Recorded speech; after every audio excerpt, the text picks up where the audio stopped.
This is the evening slot of second day of presentation. This is the 13th of the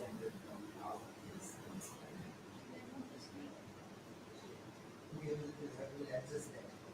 So this slot we have this scholars going to make presentation that needs to share a screen and their topic of presentation.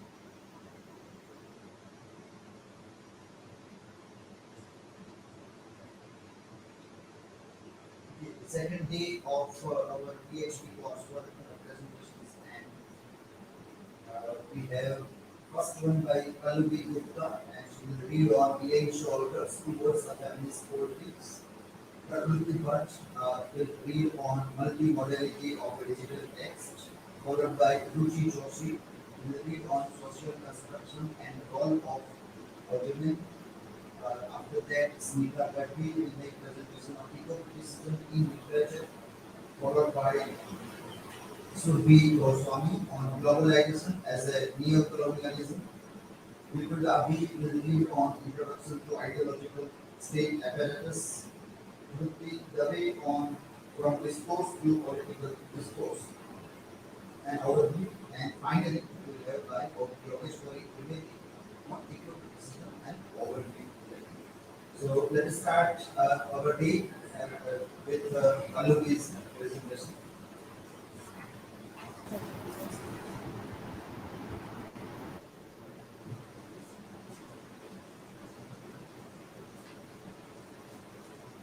Side it is moving out. Yes.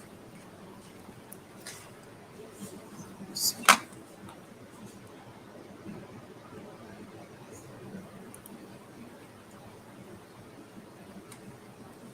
Which side is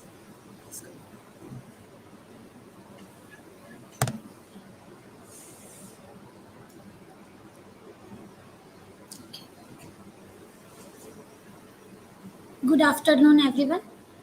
This is Pallavi Gupta, and today I am going to give an analysis on Towards a Feminist Poetics, an essay by Ellen Salter. One who enters in the world of studying about feminism cannot be untouched the name of Ellen Salter. Let me share my screen with you.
Yes, welcome back to Ellen Salter's Towards a Feminist Poetics.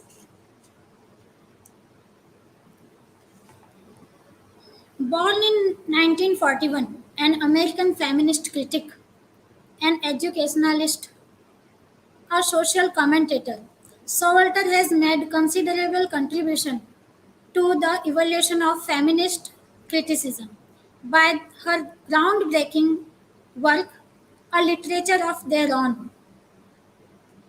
It is subtitled as British Women Novelists from Bronte to Lessing. It is published in 1977. Her feminist criticism is a clearly articulated feminist literary theory.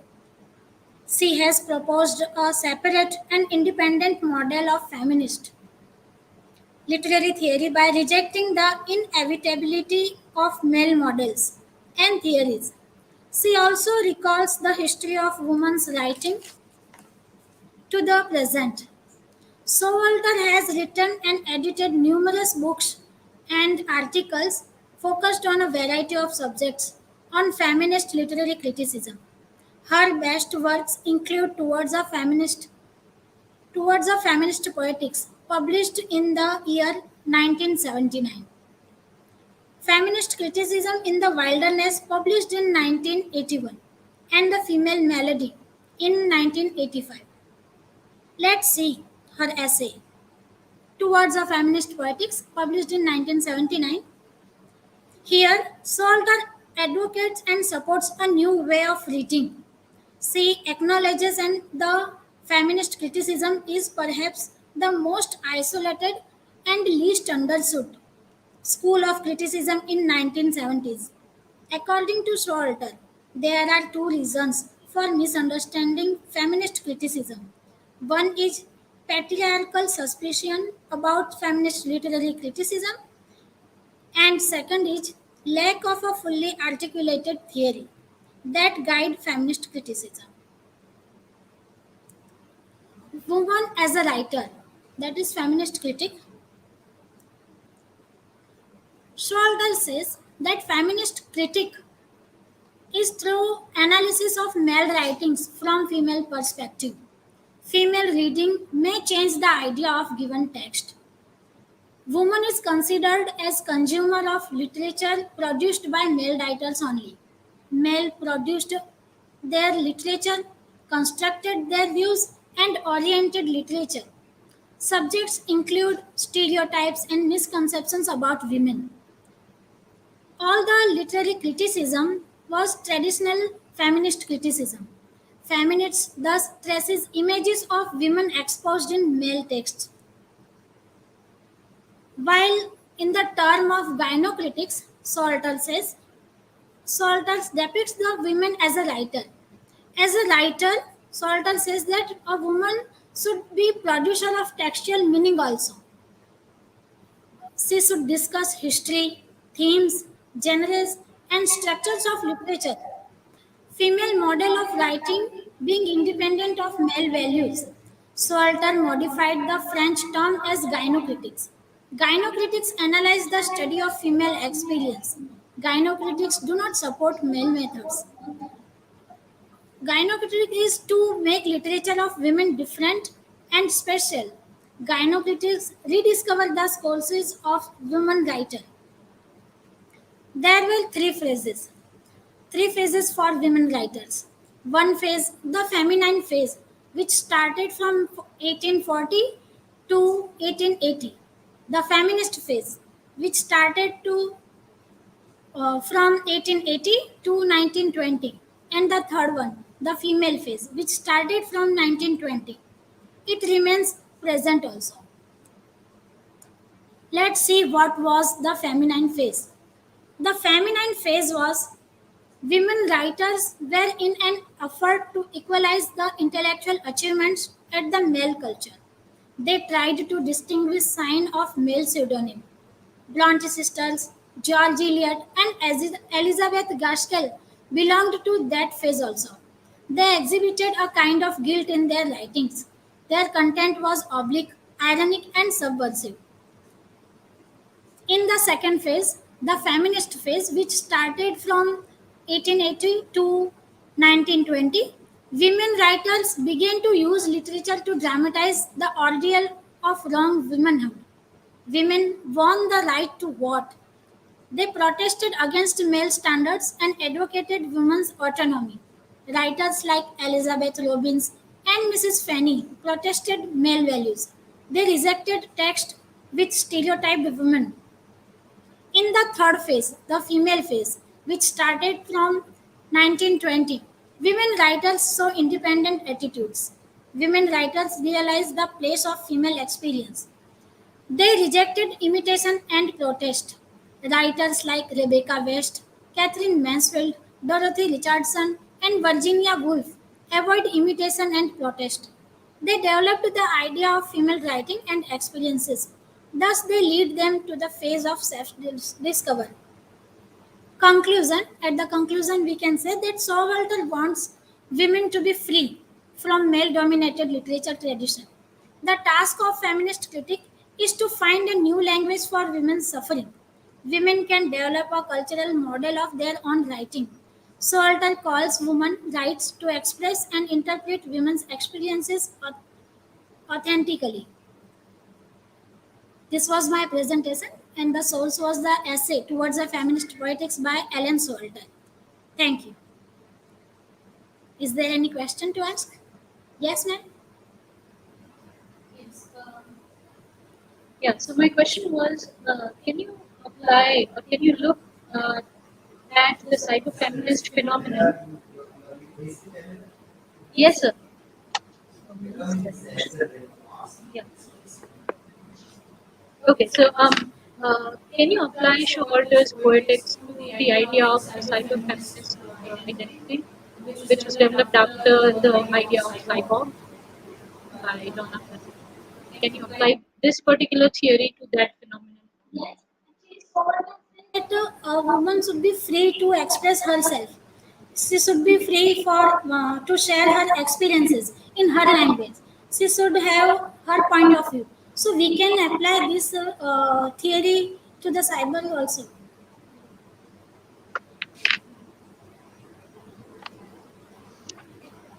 Any other question? Yes, Ruchi. As you already mentioned, like women don't have their own. Where are you asking? I will do make I like you. Who is asking?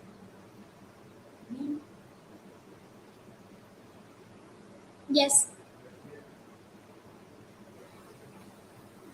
See a question in the comment. So I already Message time comes, Smita, Gadhvi, your question can be. Yes.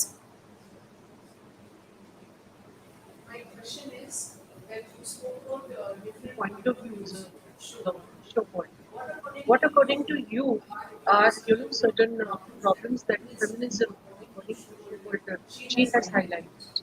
Or Pardon, that, ma'am? what are the problems of feminism according to Showalter? So and the problems that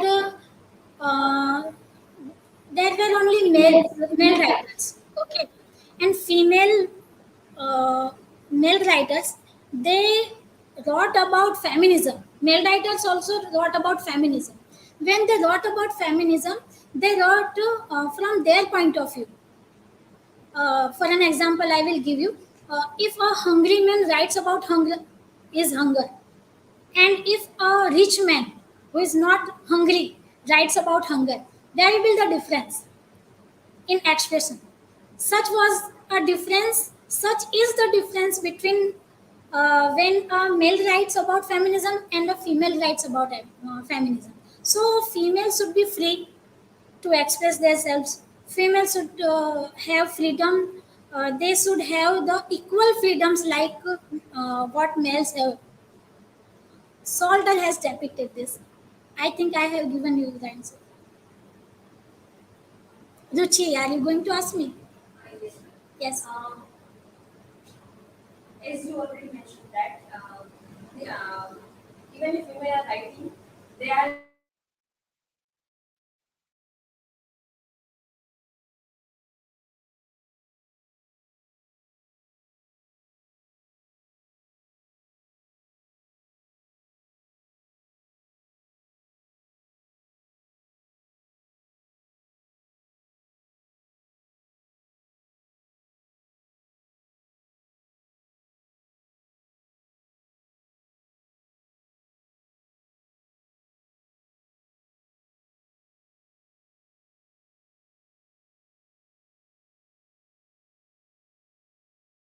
the literature, but the language still that belongs to patriarchy.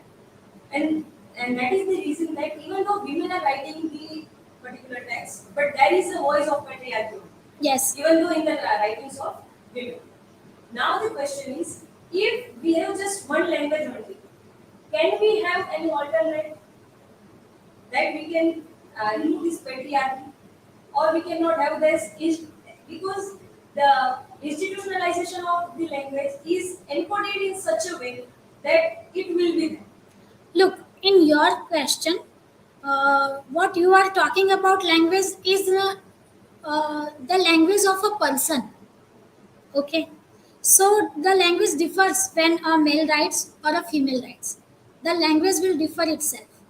So female will get their expressions.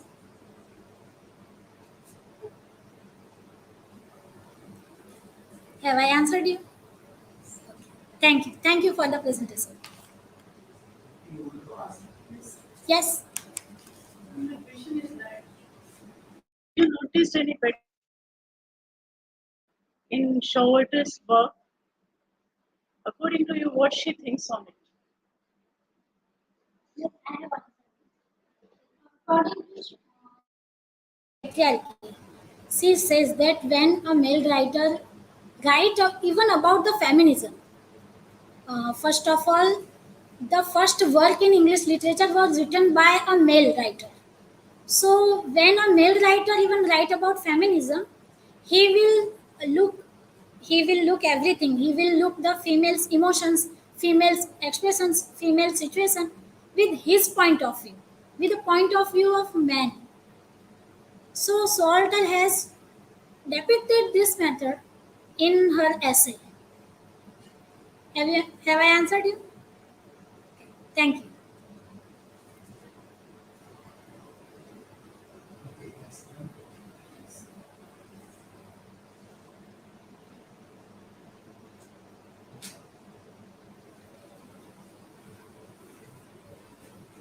Have to keep camera in this side, please.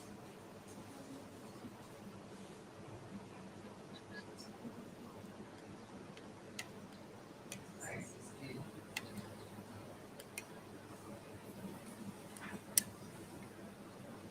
On this side, we copy. Bring here. Okay. Is this okay?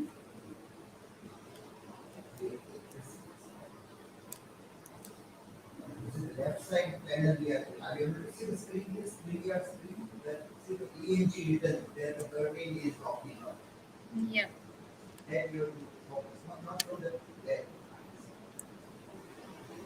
Slightly up. Up. Okay.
Okay. Is it visible to everyone?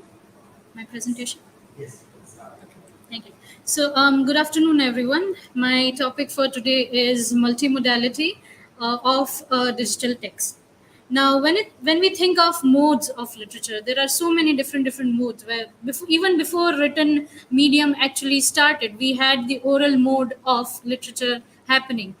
We have another visual and audio modes, and so many different modes are there when it comes to literature, right? And a text is never simply following a single mode. There are always various modes at work, right? But when it comes to traditional print literature, we often think of it as following just one particular mode, that is the written mode, that is the textual alphabetic mode of writing, right? So that is the idea, or modality is basically concerning itself with this idea of writing in a particular way, or creating in a particular way, or thinking in a particular way, right? There is some kind of method is being followed, right? Multimodality, the idea is referring to different modes, employing different modes for writing, for expressing yourself. That is the basic idea of multimodality, employing two or more modes of expression at the same time. That is what we mean by multimodality.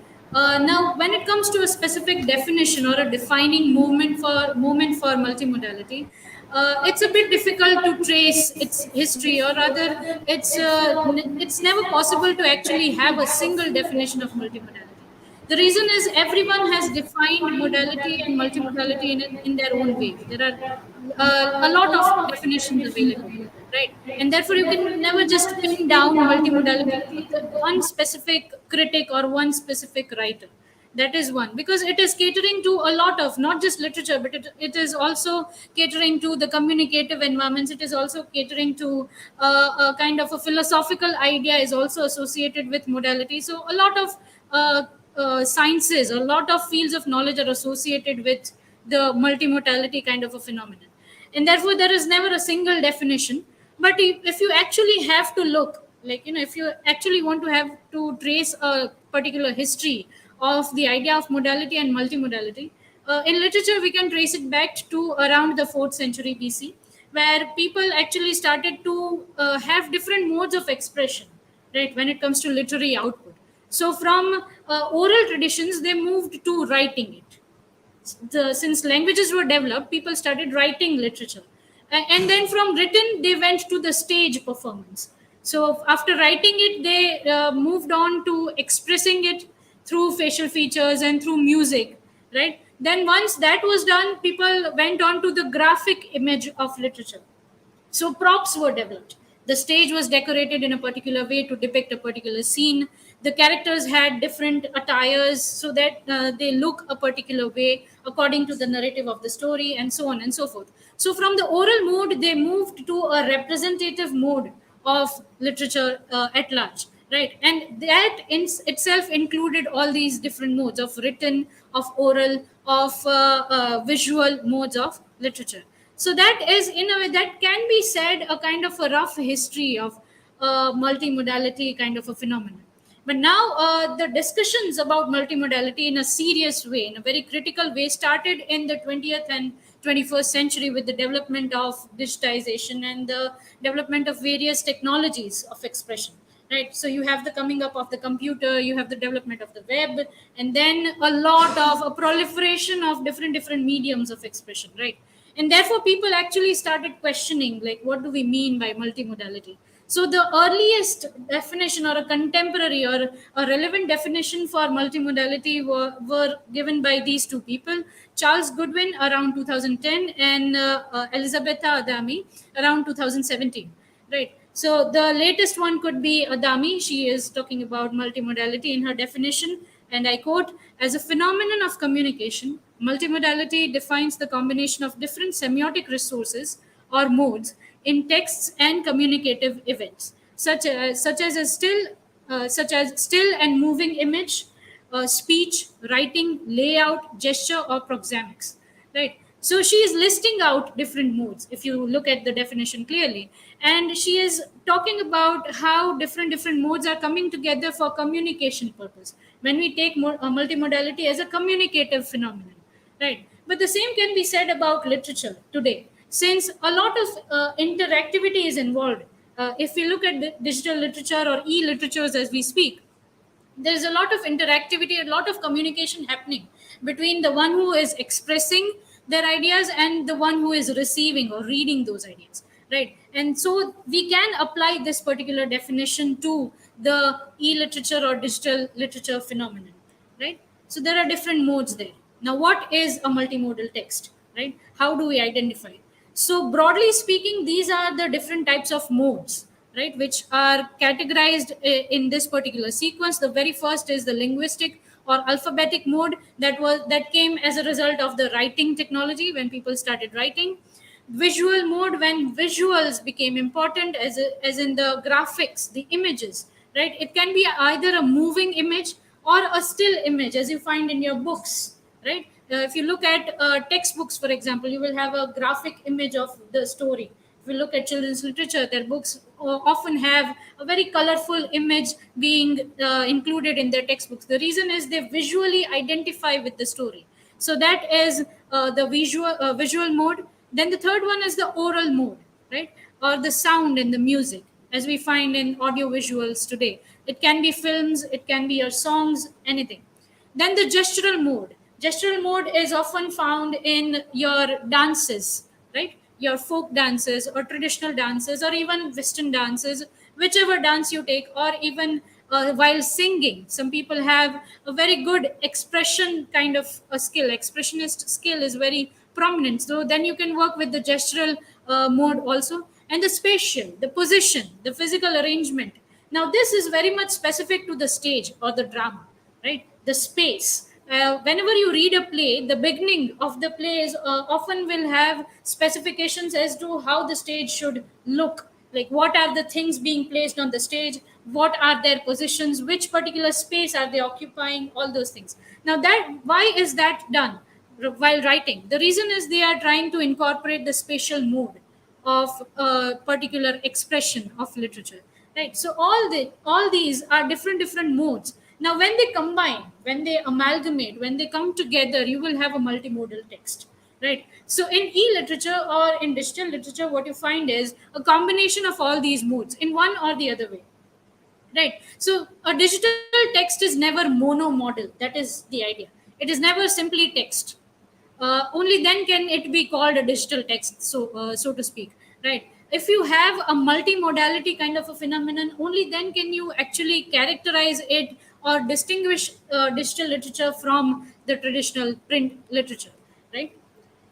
So that is the multimodal text. Now we move to the types of multimodal texts, right? So it multimodality doesn't necessarily mean that you have to employ technological affordances of the digital medium, right? You can have a paper-based multimodal text also, one which is employing a written word as well as a graphic image, as we find in children's stories, right? So if you look up any children literature textbook, you will find that there is a written story and there is an image pertaining to that story. So that is also a multimodal text because it is employing two different modes, the visual mode as well as the written mode, right? So that is the textual paper-based multimodal text. In graphic novels, which is a very talked about and discussed about topic these days in literary discussions, we again find this kind of a visual as well as textual mode of expression. That is actually paper-based multimodal text also. So that is one. Another is the comics. Now, if you read comics, you will find this very easy to understand. There are only graphics and a little bit of dialogue included, right? So very less amount of written mode, a lot of amount of the visual mode, right? A lot of emphasis on how a character looks and colors and all those things there. Then we come to the gestural multimodal texts, right? In that you will find your dance, performance, and oral storytelling. The reason of including oral storytelling here in the gestural mode is if you had any encounter of a folk tale being narrated in a very in the in the classical way, you will know why this is a part of the gestural and not a part of the audio visual kind of a mode. The reason is of course it is audio visual, like since the person is speaking and you are listening to it, there is a rhythm to the folk tale and things. But at the same time, while they are conveying a story to you, there will be different gestures which they are making.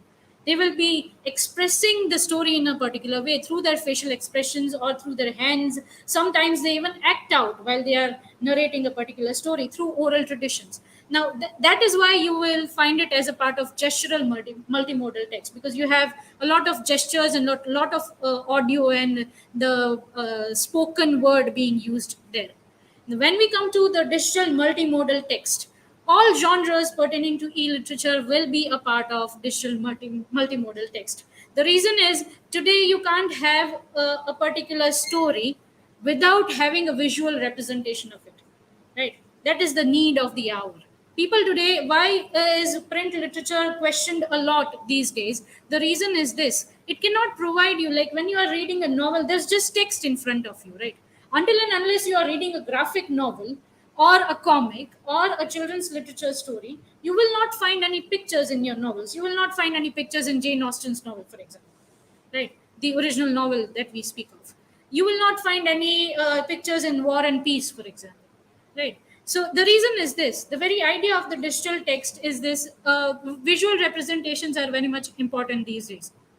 Another idea is the idea of interactivity, as I talked earlier. Like the readers need to do something in order to read an e-literature text, right? Any kind of non-trivial effort. This particular term is very specific to e-literatures, and that is the non-trivial effort. What do we mean by non-trivial effort? Is just clicking on the hyperlinks as you move from one particular page to the other, right? So in order to read an entire story, you will have to do something. You will have to either click on the hyperlink, or you will have to watch a particular video and then react about it. If it's a literary game, then you will have to cross a particular level, and then the story will open up. So a lot of such things are happening, and the story is still moving in a very linear and a very well developed plot kind of thing, right? So that is what we mean by multimodality. So many different things are happening at the same time while actually reading and interacting with an e-literature text. So it's not simply about writing down and that's it, right? It's also about how is the reader reading it, keeping in mind your reader who is keen to interact with your text. So that is the digital multimodal text, which is in discussions these days.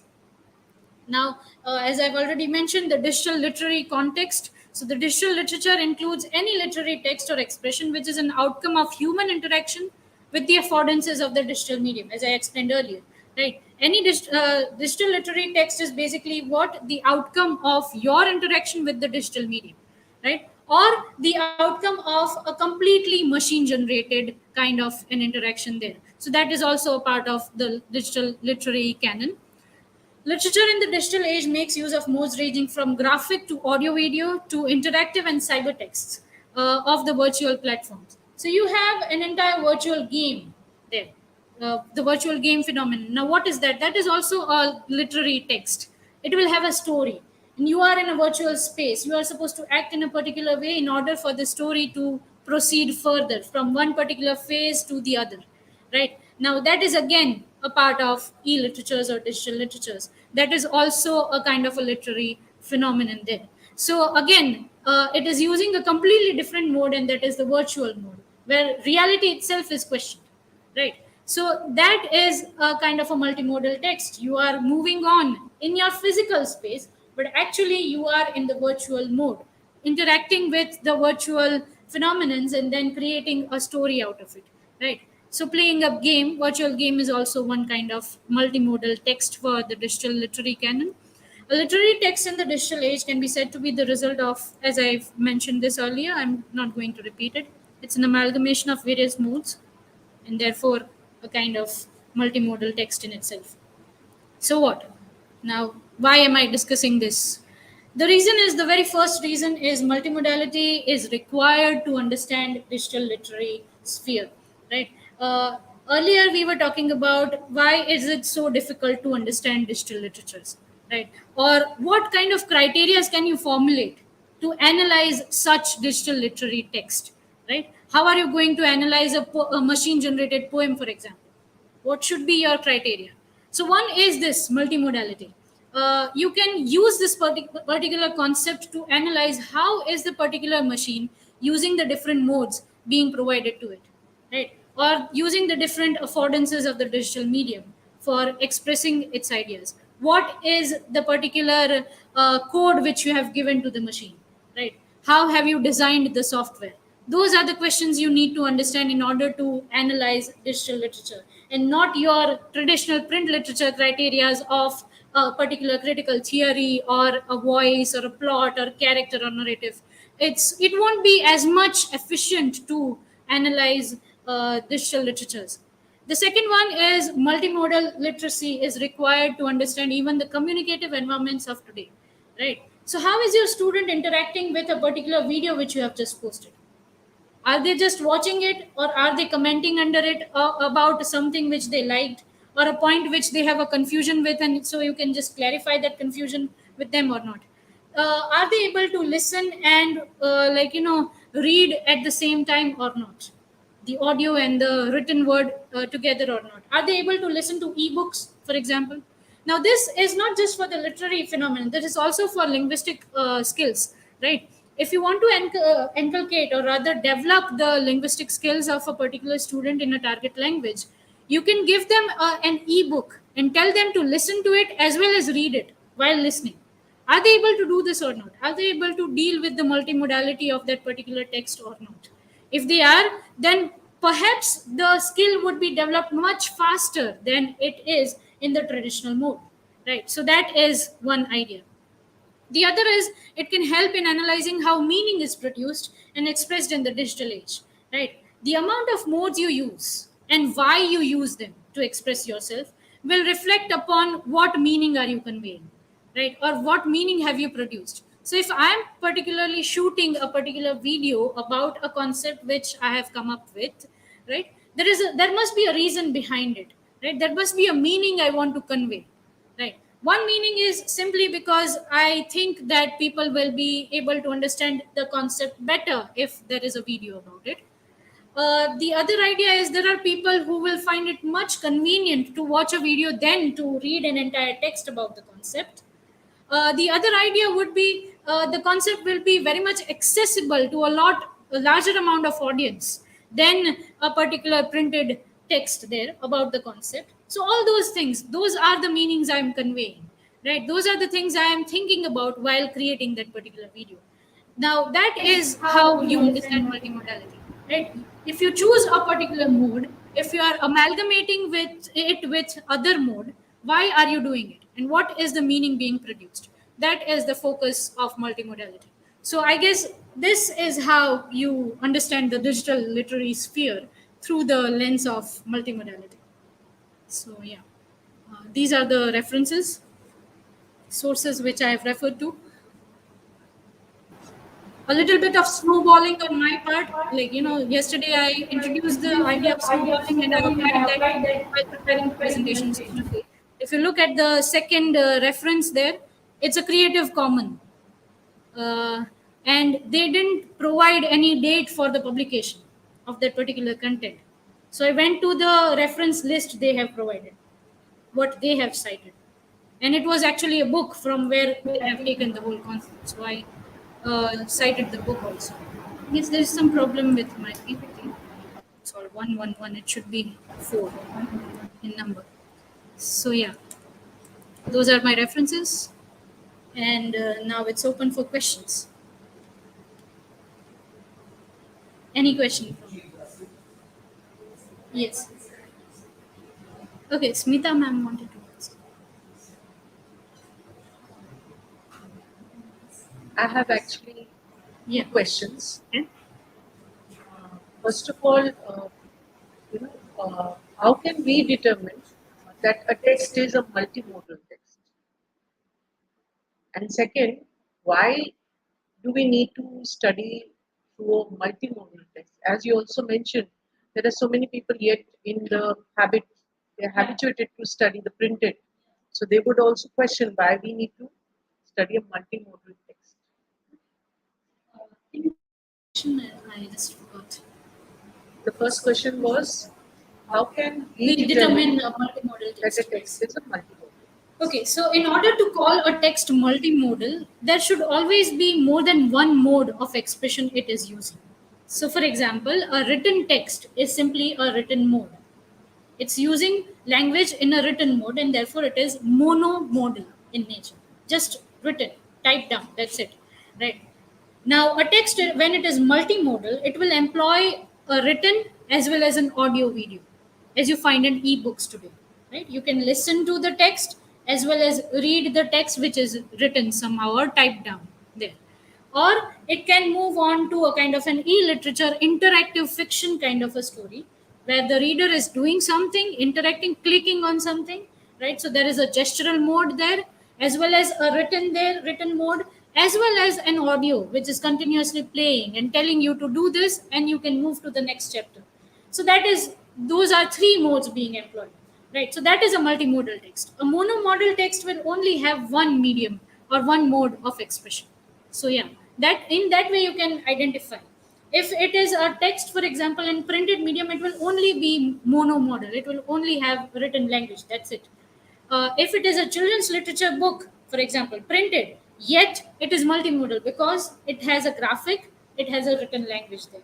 So that is a multimodal text. Yeah. And why do you need to study multimodality? One reason is people who are habituated to read lengthy text or bulky text. It's upon their choice. Like you can or you cannot, right? Some of them who are habituated with the printed text also feel that we also need to keep up with the times. So literature is changing, our definitions, our ideas and concepts about literature are changing, and therefore some might feel like, okay, I have been habituated so far in reading bulky text, now let me just try out if the multimodal text also works for me or not, right? Some of us are habituated from the very beginning to a multimodal text, right? So from the very beginning of your childhood you are habituated with the idea of a graphic as well as a written story, right? So whenever you have a children's literature story, all of us have read such stories, right, with a graphic representation of the story there. So we are habituated with a multimodal text from the very beginning. Now it's just a idea of shift, right? From there, from the printed multimodal text, you just need to shift a little bit and move to the digital multimodal text. If you want to, that is. It's a matter of choice, right? And if you do, then actually you are moving to a new phase of literature where our theories, our conceptions, our criterias for understanding and analyzing literature are changing completely. So, yeah. Yes. One more question. Sure. Earlier we were having just oral literature. Yeah. Then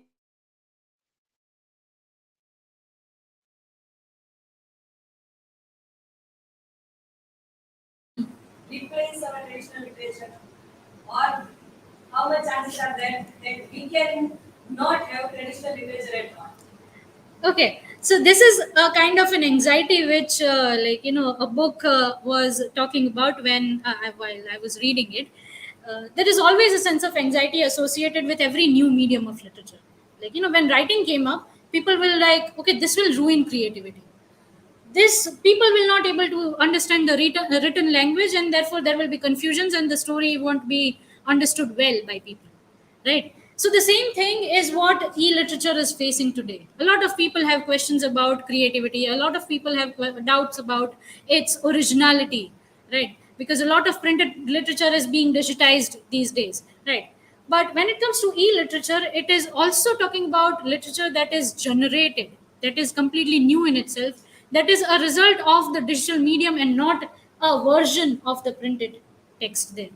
And as far as the anxiety about the old medium is concerned, it will stay for it, like as long as it can, right? There is always a kind of coercion between two different mediums, the old medium and the new medium. Both of them are supposed to survive in the literary space together simultaneously, parallelly with each other. And with time, it's upon time actually to decide which one will sustain. As far as my opinion goes, traditional literature will continue to survive as long as people use language in the written mode, right? So if you don't write on a paper, you will be typing it on a PC, right? If you are not communicating it through the oral medium, as in the oral storytellers used to do, you would still be creating videos. Yes, you would still be using a poetry generator. You will still be coding, right? Now that is also a language, that is also a mode of expression. So I guess both of them will be surviving for the time being. There is never a kind of an adverse effect on traditional print. Don't worry about it, it's still going to exist. So yeah, even oral literatures are going to exist as long as people keep on communicating. People, as long as you keep on talking about it, it's going to survive. So yeah, there is no need to worry about the traditional print literature as such, in my opinion. Yeah. Yes, please.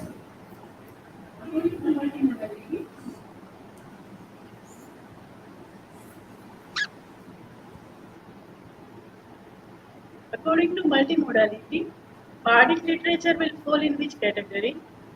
Oral or alphabetic or linguistic? Bardic. Uh, I think it depends on the mode you choose. if you are it can be alphabetic if you just down and write a blog about it, for example, or create a hypertext about it, interactive fiction kind of a scenario. It can also exist as an alphabetic or a textual, because there will be, you will be writing somewhere, you will be typing somewhere. So it depends on the mode you choose to write. If you just want to shoot a video about it, it will stay oral and visual. There will be no written content there, right? So when it comes to the bards, they did this with oral literature a lot. They just used to go to, like, approach various groups, talk about their particular story which they listened to, and then there was an entire interactive kind of an environment there. They didn't write, but once they started writing, there was a written mode, right? And there still was talking because the stage was developing also parallelly, as we have seen earlier, right now. So you can, it depends on the mode you choose. You can shoot a video about it, or you can create a particular hypertext which is employing the written medium there. So the bard literature, again, it will survive. It just needs to upgrade itself a little bit, that's it. Okay, any other questions? Thank you.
Is it visible?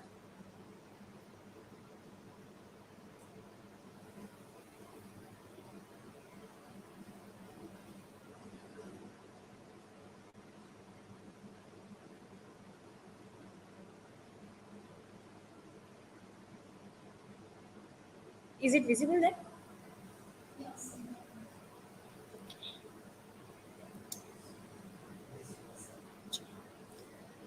Very good afternoon, everyone. By looking at the title slide, many might have got an idea that this social construction, feminism, and again the same repetition will be there. Now, many of us or people might believe that we don't need a kind of term feminism right now in our 21st century. Uh, why do we still need that? For that, I can give a kind of example. Before several days, I was scrolling an Insta page, and there I found the lines of Premchand, Munshi Premchand, and I would like to repeat that. पुरुष में थोड़ी सी पशुता होती है, वह इरादा करके भी हटा नहीं सकती। वही पशुता तो उसे पुरुष बनाती है। विकास के क्रम में वह स्त्री से पीछे है। जिस दिन वह पूर्ण विकास को पहुंचेगा, वह भी स्त्री हो जाएगा। Now see, while reading these lines, we feel like, oh my God, Premchand might be favoring or supporting the women's right. But by reading this and being a scholar, I got a doubt that it cannot be. And I tried a little bit more regarding that, and I found another para from the same text only, and that is, स्त्री पृथ्वी की भांति धैर्यवान है, शांति संपन्न है, सहिष्णु है। पुरुष में नारी के गुण आते हैं तो वह महात्मा बन जाता है, लेकिन नारी में अगर पुरुष के गुण आते हैं तो वो उल्टा हो जाती है। Now let it be the Premchand. Being in a 21st century, we are supposed to step ahead. Now, if I stepped ahead, and actually this is the screen of I googled on 8th March 2019, and during my masters I delivered one presentation, and for that I searched, and at that time results are there, that role of women in society and caretakers and all that, which you can see now. Then in the morning and yesterday also I tried to search it, and these are the result of today. What are the duties of women? Now see, there is a slightest of changes in the answer, but if we just focus, then the secret to a happy marriage. The secrets are secrets to a happy marriage. Then another slide, that is the global role of women. And then I thought, when it comes to a global role of women, there might be something, and there should be something different. Then I got a kind of happiness in my mind that finally role of women in building any modern society. Now there is not something which is directly supporting the patriarchy. Obviously it should be. Then I clicked on that role of women in building any modern society, contribution to the development. And then if we just read it out, women play a very important role in human progress and hold an important place in society. Up till this, it's quite okay. The main responsibility of women is to protect mankind and the human race. Women at the same time play the role of partner, wife, mother, administrator, and so on and so on. So even today we are not at the kind of urge where we can talk about just of humankind. So why it is so? Because it's all social construction, we must say. And what is this social construction? That according to the Merriam-Webster dictionary, it defines that social construction is an idea that has been created and accepted accepted by the people in our society. And as it is social construction, there is a binary opposition, and that's the reason that there is a gender discrimination. And Lober defines into night to his day that gender is so pervasive that in our society we must assume it is bred into our genes. Most of people find it hard to believe that gender is constantly created and recreated out of the human interactions, out of the social life, and is the texture and the order of the social life. Yet, gender, like a culture, is a human production that depends on everyone constantly doing gender. And this doing gender is something which makes particular human being male or female. Not male or female, but man or women. And if this is a social, as this is a social construction and there is a gender discrimination, this is the reason that though gender is a social construction, suffering of the gender discrimination remains just on the one side. And of course, it's not supposed to mention here that it's on the side of women, because that it's always as Simpkins defines in Women, Gender and Religion, that it always breeds with social class, race, ethnicity, age, sexual orientation, as well as social context to produce socially and historically constituted subjectivities. And as this is institutionalized or socialized, naturalized in such a way that we even don't find that it is problematic to us also. And that's why Psycho defines is why women want what they can't have. That it's all about conditioning and socialization. That of course even today also, whether it is directly or indirectly, there is a feminine part always remains there, or it is supposed to be there, which is expected from the women. when it comes to femininity, it always defines on the kind of comparison with the masculinity, that it should be dependent, weak, docile, if not directly, but it should be innocent, passive, cooperative. Even if they are working, it should be family oriented, socially driven, and it should be emotionally expressive also. Uh, so, in the sorry in the text, the beginning theory very interestingly discuss this, that there is always three criteria we are supposed to keep in our mind, and these are feminist, female, and feminine. So feminist, as we know, it's a kind of political position. When it comes to a female, it's a matter of biology.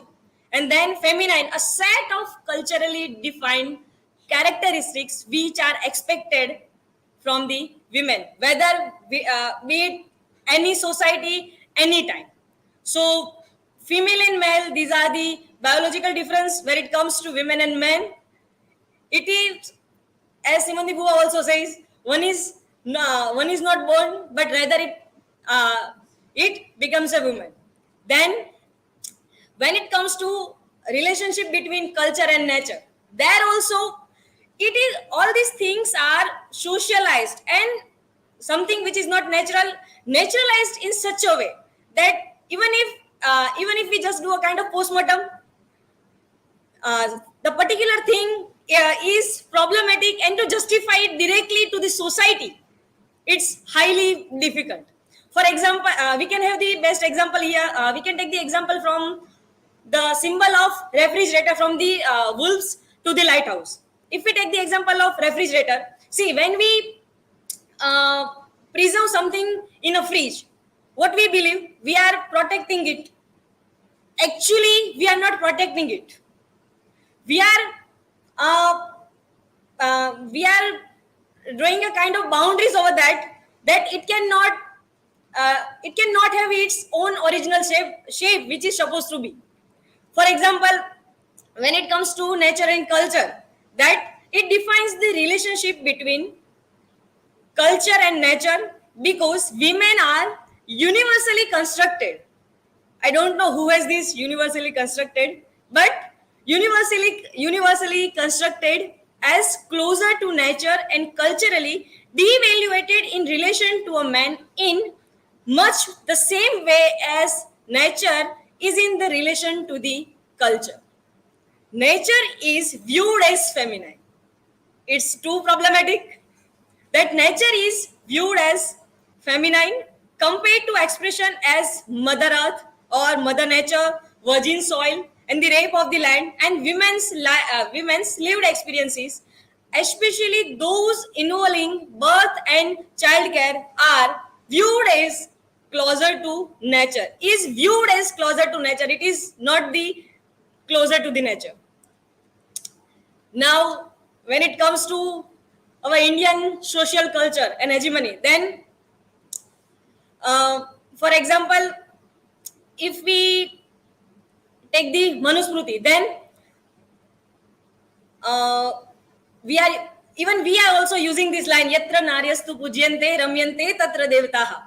But Patwari has given an interesting observation over that, they deliberately forget all these verses which are full of prejudice, hatred, and discrimination against women. For example, Karyeshu Dasi, Karaneshu Mantri, Bhojeshu Mata, Shayaneshu Ramba, Dharmanukula Kshamya Daritri, Bharya Cha Shang Gunavati Durlabha.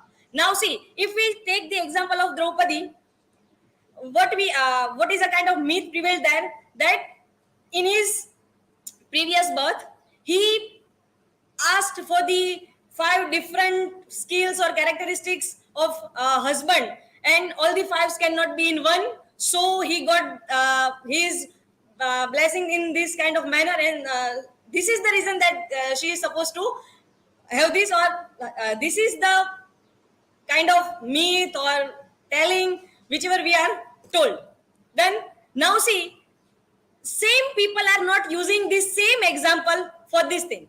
Karyeshu Dasi, how the single person can be Dasi also, Mantri also, Mata also, Ramba also, Kshamya Dharitri. So it's actually highly problematic. Now, as we are saying that women are reaching to the sky, now there is always he with the she. For example, even if they try to manage the things, even if they try to come out of the so-called social construction, they cannot. And I think this GIF can be useful to have the idea of this thing. Then, so this is the reason that even if women may reject the social structure, but the social structure never lets them. It is really very difficult to be free from the conservative mindset. Our social and cultural structure is so strong that if any women wants to be free, then even they can't because of these social structures and rituals which are already encoded. For example, if we take the of our current scenario, nowadays if we pick up any XYZ young male character, and if we ask them which kind of girl he might want to marry, she should be educated, intellectual too, uh, look should be beautiful, and then she must adore him. Now see, all these things cannot be in one. So if any woman challenge any social or cultural norms, she will become ill-fated or bad in the society. If she does this, with the name of cultural values, relationships, so many things are imposed. So it is something that is believed that women must accept all the social values and cultural things as universal social acceptance. So it is really very difficult to come out of kind of that mindset which is already given by the society. And we can also say that the free, if we just try to analyze it, it's not the 100% true, but it can be that the freedom which we are facing, that is a kind of a trap or new trap of patriarchy, that they might have thought, let them have this much of freedom. What can they do? They might be having another boundaries. They are having one more boundary to come out of it. So the success which for which feminism, which we are believing that it's a half of the success, no, actually we are supposed to fight one more step from this very time. So, and then if we think that women's role has been changing with a time, so of course it is, yes, but the way we have already discussed, that slowly and steadily women's role has been changing with the time, for sure. But women's history all over the world is known as the history of discrimination, suppression and oppression, which is existed till today in various forms. So every day, for example, there are different kinds of example of man's hypocrisy and terrible violence, if not terrible, but violence are still there. For example, if we take the example of the film Thappad, एक ही तो थप्पड़ है, इतनी सी बात. But actually, this thappad is a kind of the representation of either it is if not the domestic violence, but it's the indication of mental harassment, which is always there, whether it is directly or indirectly. So, for example, one more thing I need to discuss here, that is age also never matters for women. For example, if we are not supposed to go somewhere else and to find for it. For example, if we take the example of our mother only, if married, then of mother-in-law only. So who does the work? There is, for example, I got this idea that once we were watching a Gujarati natak together at our home, that બા retire થાય છે. And see, at the end of the day, one of my cousin asked me, બા તો retire થયા જ નહીં.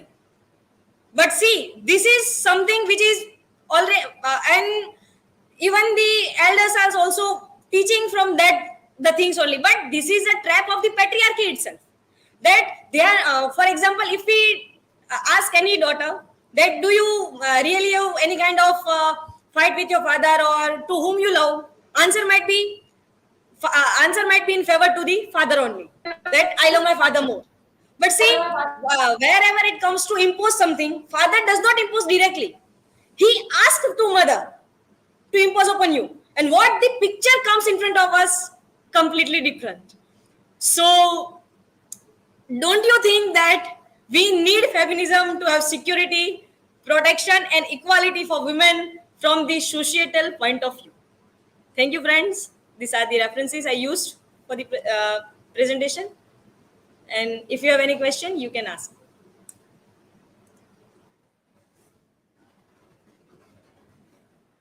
Yes. So my question is that how language is making women more subaltern? Simply, ma'am, whenever it comes to a language, we have just one language. And if we directly talk about the women only, women have just one language up till now. Can anyone have the answer? And that is the language of silence. If they are using the languages, goes into the favor of man only. Because we do have just one language and that belongs to the patriarchy only. So whatever the things which are coming from our language, the way we are resisting, it's also kind of the phenomena from it belongs to the patriarchy only. So we need to search something which do not belong directly to the patriarchy. So until and unless it goes there, it should be in favor of them. For example, if there is even if as being a woman also, if we are given a kind of privilege, we might be using it. So the way the male, those who are having this patriarchal power, they might be using it, and that is also quite obvious. It's not their fault. It's the fault of social construction. So we are not supposed, and when it comes to feminism, we are not directly opposing any man, or we are just have the fight.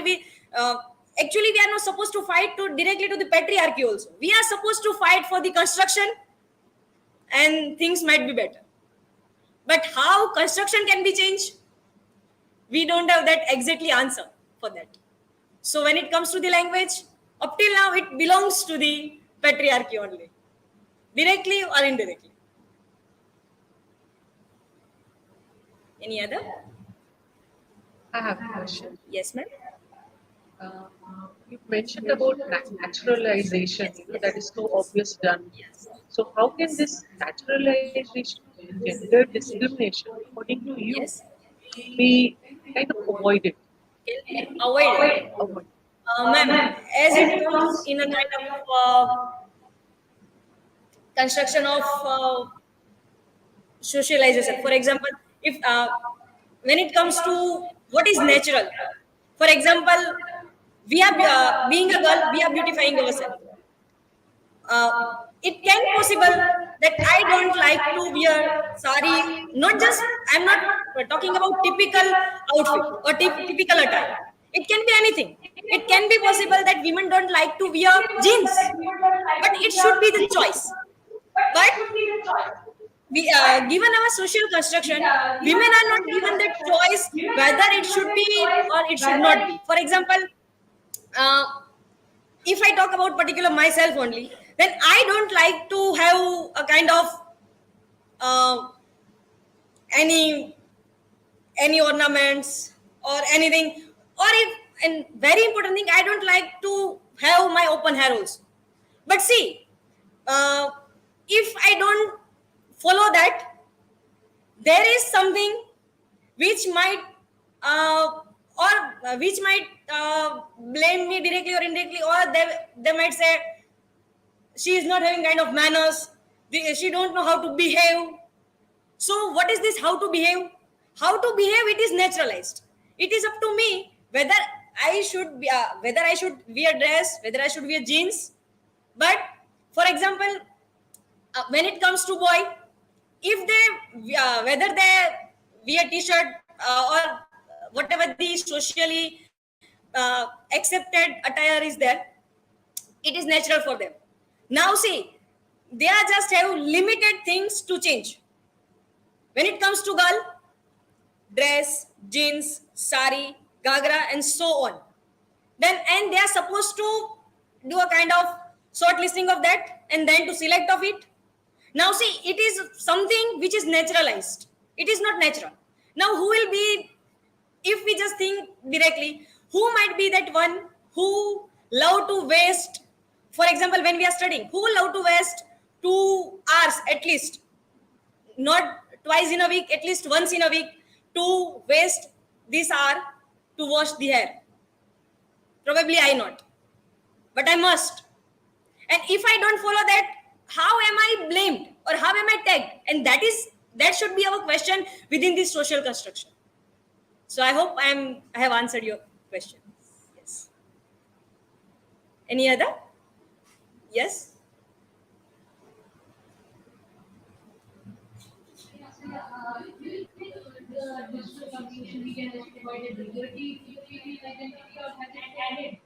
Added space and Probably it has. Actually, we cannot bind the answer, but probably it has given a kind of threat, because when it comes to, if they are, for example, if women are posting something, then I forget the name of that particular series, but wherein that women is posting openly, for example, be it any issue, any sexual harassment, whether it be with her or with others. Then now see, there comes a time when she herself faced this issue. Now see, which what are the comments that she deserves that, or she was allowing someone to do that. Why? Because she is behaving in such a way. She is so much liberal. She don't care whether anyone what comments or whatever the things are. So when it comes to the social media or the digital media, probably we can say it has bring a kind of more threat. Actually, on the surface level, we can say it is a liberty, but actually, it's not. So, yes, ma'am. My question is that in many cases you might have observed that females, females, humans are accepting patriarchal language the way it is. And I should not say the way it is, more than that. Yes. Because I have recently seen one trailer of this movie, Democracy, I mean, Emergency. Yes. And in that trailer, I have seen the lady president telling that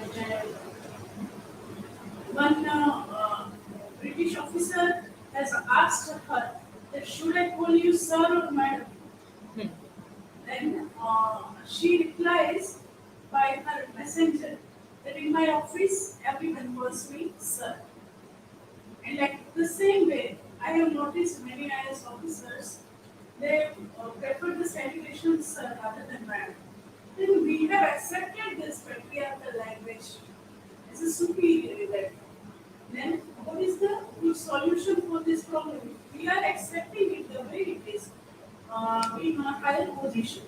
Then what will be the good solution for it? Ma'am, probably one reason I can give you that why many women might be accepting that relating to this example, that why they are expecting that they should address me as sir only, because there is a kind of fear in a mind that if she allow others to address her as a ma'am, then they want respect the way it should be, because we have a notion that it should be when it comes to any higher position, there should be there should be male only, or we are accepted there is a position that should be belong to the male, and that's the reason that we have just Rashtrapati.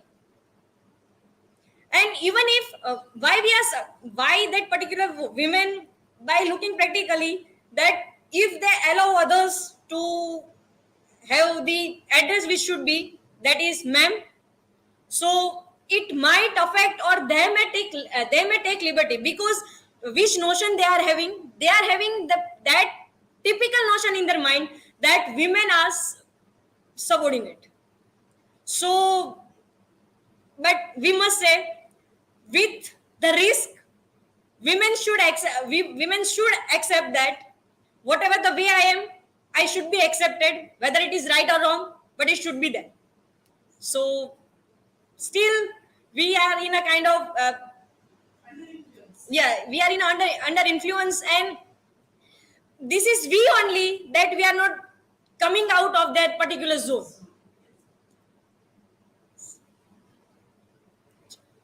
Thank you.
Good evening, everyone. I hope my presentation is visible. My name is Smita Gadhvi, and I'm presenting today on the topic Ecocriticism. Ecocriticism basically is a word that is used very recently. It is one of the youngest theory, I should say, that talks about literature and how can the literal text where we are citing the environment can be represented through the different forms of expressions, be it poetry, be it in essay, be it in article, uh, different forms where we are showing what is happening in the environment now, in the present scenario, in a critical point of view, with a critical point of view. This is basically what this term means. So, there is a very important definition by Golfretti that, she says that eco-criticism basically is a relationship of the environment and literature. And so here in the, the slide, if you could see, there is a tree, there is a poor human sitting on the side part. There is a technological world displayed by a robotic person who has an antenna over the head. So that is one kind of depiction of where is our nature and where are we leading it, and ultimately might be we would end up into uh, loads of challenges and problems in our near future. Why do I use the word near future? Because it is not far off now. If we don't take proper precautionary measures, then might be it would lead to this kind of a scenario that we see towards the end part of that, the other side of the tree. Now, this word basically, eco-critic, is a combination of two words. Both these words are taken from the Greek, it is derived from Greek language. So, this word basically is a tandem. It means the house judgment, means how are we judging our own nature, our own environment. So, this is basically the task of eco-critics. These are the people who judge and they pass critical judgments in terms of merits, what are the advantages, and what are the faults of any kind of writing that depicts the effect of a culture upon the nature. Now, when I say culture, it doesn't mean a separate entity. Culture is a very important ingredient of the literature that we see. It is because literature is said to be a mirror. It is reflecting of what is happening in our current scenario, society. And that culture, when we see reflecting a nature which is damaged, which is might be in shackles, it is depleting, that is what eco-criticism tries to highlight with the help of literal text. There is a view towards celebrating nature. Why do I use this word celebrating? Because if we talk about the ancient time, even in different work of Kalidas, there is a very important work where he talks about shadows of clouds and celebration around the work, and that time that he has referred is holy. So there are so many things that we associate in our literal text, literature, when we are celebrating, and in the poetry or might be the different kind of forms of literature, we are depicting that part of nature which is very close to us. It is not a separate entity. It is one. It is bonded. Now, when that is, berating, it is misused, it is rebuked, and it is reversely not respected, but rather not respected is not the right word. It is kind of the shield around us that we are damaging, because environment or the nature is a very synonym word that we use. Actually, it is not synonym, it is having a different meaning. Here, what I try to understand from this particular word that Howard has cited, that he is talking about the political action. What is the action that we are taking? People generally don't realize what is happening around. It is the job, it is the work, it is the responsibility of the the critics who will highlight important things that are there. They will not sit hand in hand not doing anything. As a critic, they have a very important role, a pivotal role, I should say, in terms of raising voice that our nature or Mother Earth is getting harmed. And that is what Howard is citing in here, that reversing their harm through political actions. In a way, also, if I take a depth, further pool in it and try to understand it, it also has a different meaning in terms of, might be today we are taking nature as granted, on our stride and doing what we want to. There can be a political action, or might be there is an attack from nature also, that would lead to our world diminishing, ending the entire chapter of humanity to something like what we see in the other part of, a very malnutritioned world that we can talk about. Because when we talk about depletion, what are the depletion effect we see that can lead to this kind of a state of life? Depletion of forest might be the groundwater that is, drastically being affected by mining activities. There are so many chemicals that are leaked into oceans. So many things that are happening around. Now, these are important issues. We cannot sit steady. And this is the job of eco-critics, to raise this voice, to raise the concern that there is something, if immediately not done, there can be a major problem right in front of us standing in a short span of time. These are the questions that he has also raised when he cites that text, that what is nature? Nature, according to us, in the ancient time was Mother Earth.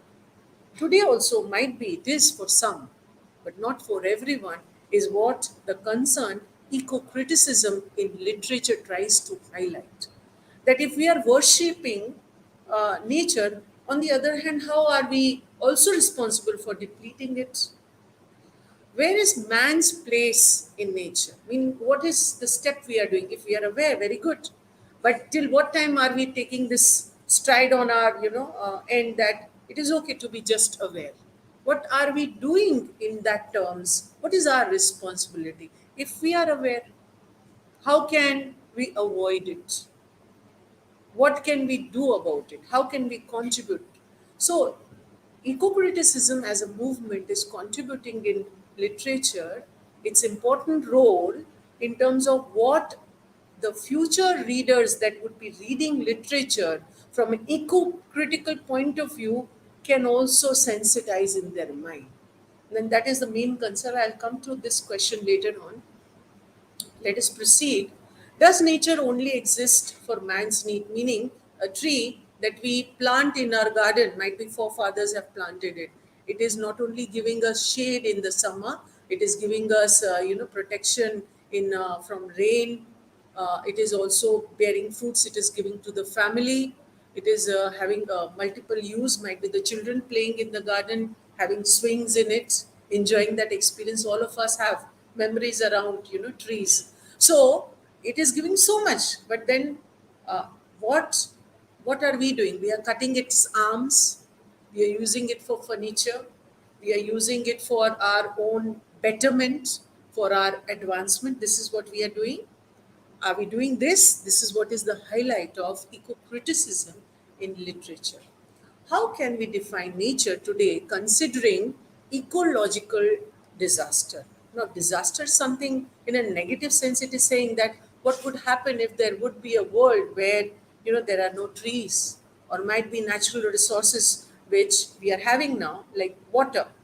There was a board, many times when I come to Bhavnagar University, there are important quotations that draws my attention, and suddenly it strikes that such an important thought, such a small thought, but hardly are we sensitized. So there are always, icons, there are banners and posters drawing attention that save water.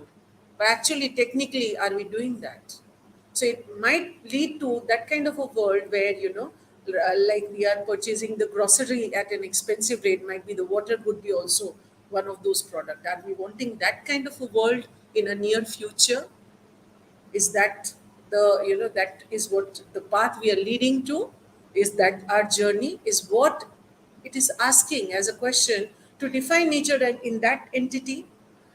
What is the contribution of literature and literary studies in ecology? Now, ecology is a branch of, biology. This was very firstly cited by a German zoologist, and later on it was adopted as a, very important concept that talks about environment. The environment in which we belong, we live, we grow. But contribution that literature tries to bring in here with different forms of writing. As I mentioned, it can be poetic works, it can be prose, it can be stories, it can be essays, it can be articles. Now, those kind of forms of literature, when it tries to highlight to the modern readers, to the future readers, that is that kind of world we are thinking, where uh, we would not have enough left for us. If that kind of literature we would find it eco-critical literature, because these kind of literatures are having main concept and highlight to bring to the vision, to the highlight of everyone who are reading it, not only us and future generation that would be reading, that humans grow, they are born, they grow, and they die. But what is eternal and stays forever is nature. It would stay forever. And see how are we taking it for our benefit, which would stay forever. So, this is the task and the contribution of literature and the literary studies towards ecology, to raise a concern. Might be a small step to make people aware, and then how we plan our actions, to change it. If you could see the images here in this particular slide, idea of eco-criticism appeared owing to natural crisis, meaning what suddenly made this eco-criticism as a literature very important. Literature might be a theory, a movement, a concept. Why? Because there were so many raising concern, alarming, I should say, alarming things that are happening around. There is global warming. In the nights of summery nights, we cannot sleep peacefully. That is because of the so much explosion of the temperature. So why sudden change has happened? Do we recollect how there are so many cases of skin cancers and different type of cancers? Every nook and corner of our society is having a case of cancer. Suddenly, why this kind of an overpopulation and people having health diseases, ailments? What is the concern of it? If we talk about the recent war that is happening, the Ukraine and the Russia, there is an important sea route via which important goods were exported. Now that has dropped because the bombing activities, the nuclear emission, leaded to drying of the river. Now, when it happened, might be people raised a concern, and might be they were sending 40% of the goods to be exported from one country to the other for trade. They have reduced it to 1%. Now, if you can do that later on, why not priorly? Is the question that literature is trying to highlight to the humanity, to the human societies. Climate change, I just mentioned, apart from that, deforestation, very important. We hardly gift tree or a sapling of a plant. We would pay in so much money to buy an expensive gift, but the trees that are being cut, the number is huge. We need to do a very small step, at least to start from our own family, to do some kind of small steps in terms of contributing to the society where we live in. There should be more green cover around, so that not us but our future generation can benefit also from it. Ozone layer is depleting because of so many air conditioners. Now simple tree that was planted, which was giving a very cool breeze, was cut. The result is that because there are no trees, the intense rays in the inflared radiation that has happened, not only it is affecting you health wise, but also it is leading to the number of air conditioners increasing in the apartments in your societies. So what would have better, a tree to be planted or too many air conditioners around? Very thoughtful, but these are small things that we ignore. It is very important that as a concern in literature, being in the same fraternity, when we talk, we're so casually quoting it, but it is a very important thing that should ideally raise the goosebumps. Now, how do we see literature? In classrooms, we study poetry. In classrooms, we study essay. In classrooms, we study articles. In classrooms, we study different forms of literature. Why I used classroom so many times? I could have used a pronoun. I avoided it purposefully because if you could see the green cover that steps outside the briquetted wall, it leads to your imagination. Now, how it would be if I cite an example that I read in a very important book that is talking about some imaginative world, suppose Alice in Wonderland. Now I'm reading that book, it would lead to something like that green cow. There is no one to chop off my wings of imagination. It can make me ponder further into many other things of elements of nature because it's bonded and one part of my life. But if suppose I am reading, rather than reading, watching a movie on Alice in Wonderland, it is a depiction of an director, and I'm just following his vision. Where are my wings? So this is what literature does. It brings you, unites you, bonds you with the current problems. There are good celebrating events might be with that, but right now it's a concern. So it is talking very loudly about what is happening. No one is hearing this buzz that the scholars, the eco-critics are analyzing the environment. They are brainstorming about what are the possible solutions that in this contemporary environment situation that we examine with the various types of literature can treat the subject of nature. We are talking now subject. Priorly, I cited it as mother. This is the difference of the modern technological world, gadgeted world, concrete jungles around us have made us into. Now, why did I say concrete world? See the glasses that you can see. This is might be the youngest revolution. It is talking about so many influences in humanities as a subject. In early 1990s, it has started and it took momentum, meaning suddenly it took a stride, and scholars started thinking about it.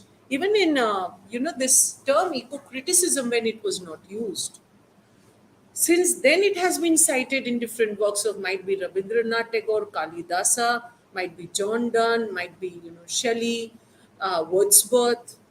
Now there are two forms of eco-criticism. One in UK, the British, they use it as a under the name of green studies, and one in USA where they use it eco-criticism. Might be wherever place I'm talking about, but what is the way I'm seeing this literature? That is what eco-criticism draws our attention to. So I've taken these glasses that it depends upon your perspective, your opinion of how you see literature and what it is trying to make you aware about. So in past few decades, there has been a lot of influence in humanities, and there are two, countries mentioned. I just explained it with the label that they are using, the eco-criticism. There are so many literal scholars who have started asking questions of what we can do to lead to understanding of what are the layers within layers. No? As MLA teaches us, there are different containers. So what is around us, we don't study, is the thing. There are so many unfolding layers that are reasons of our actions that are leading to environmental crisis. If I don't sensibly use or throw a waste, it can also lead to some kind of environmental crisis in the near future. There are n number of examples I can cite, but then we have a limited time. So let us proceed. What is this new theory about? This new theory is basically making you more concerned in terms of thinking, your approach, uh, how you should talk about, how you should write about the primary things that are there affecting our life, affecting our world, our planet. And what is this approach? This approach is known as criticism, eco-criticism, because eco symbolizes the environment around, and critically, when we are talking about the environment that is being damaged through literal text, that is eco-criticism in literature. And one of the recognized and pioneer, of eco-criticism is Cheryl Godfelty. She was a student when she graduated. She was attending one of the works, and there she came very close to this concept. And then she promoted most of her articles, most of her works, and she raised concern towards eco-criticism. And she is the person who has given the very right and an easy understandable definition of eco-criticism is basically the relationship that we have of literature with the physical environment. It is her definition.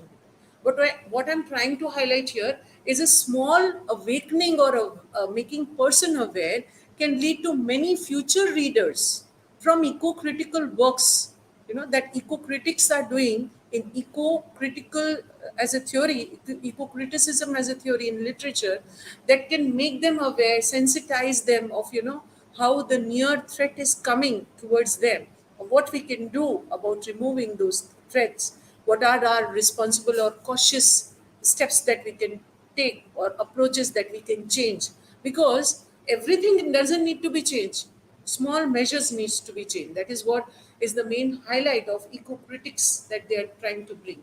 There are important, American writers who have, also talked about, majorly Waldo, then Fuller and David Thoreau.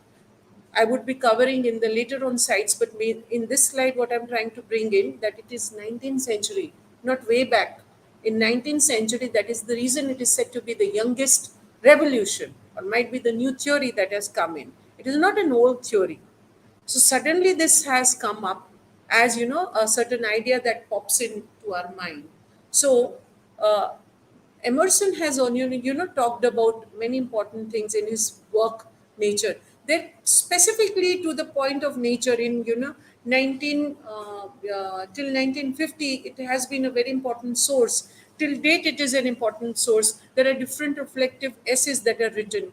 Now, there is an important quote that is written that crossing a bare common in snow puddles at twilight, you see in the sky, under clouded sky, without having my thoughts any occurrence of special good fortune. It is thought to be fortunate to be, close with nature. I have enjoyed a perfect exhilaration. It is kind of emancipation, it is liberation. I'm glad to blink a fear. Means there is a fear. We don't see this kind of closeness with nature in today's work. This was way back. If we see today's literature, are we having those elements of cloud, of nature? We are enclosed in the four walls. We hardly are talking about cloud or twilight or the rain droplets, or the beauty of a dewdrop. We don't talk about all this. So that has changed in the modern technological world because of advancement.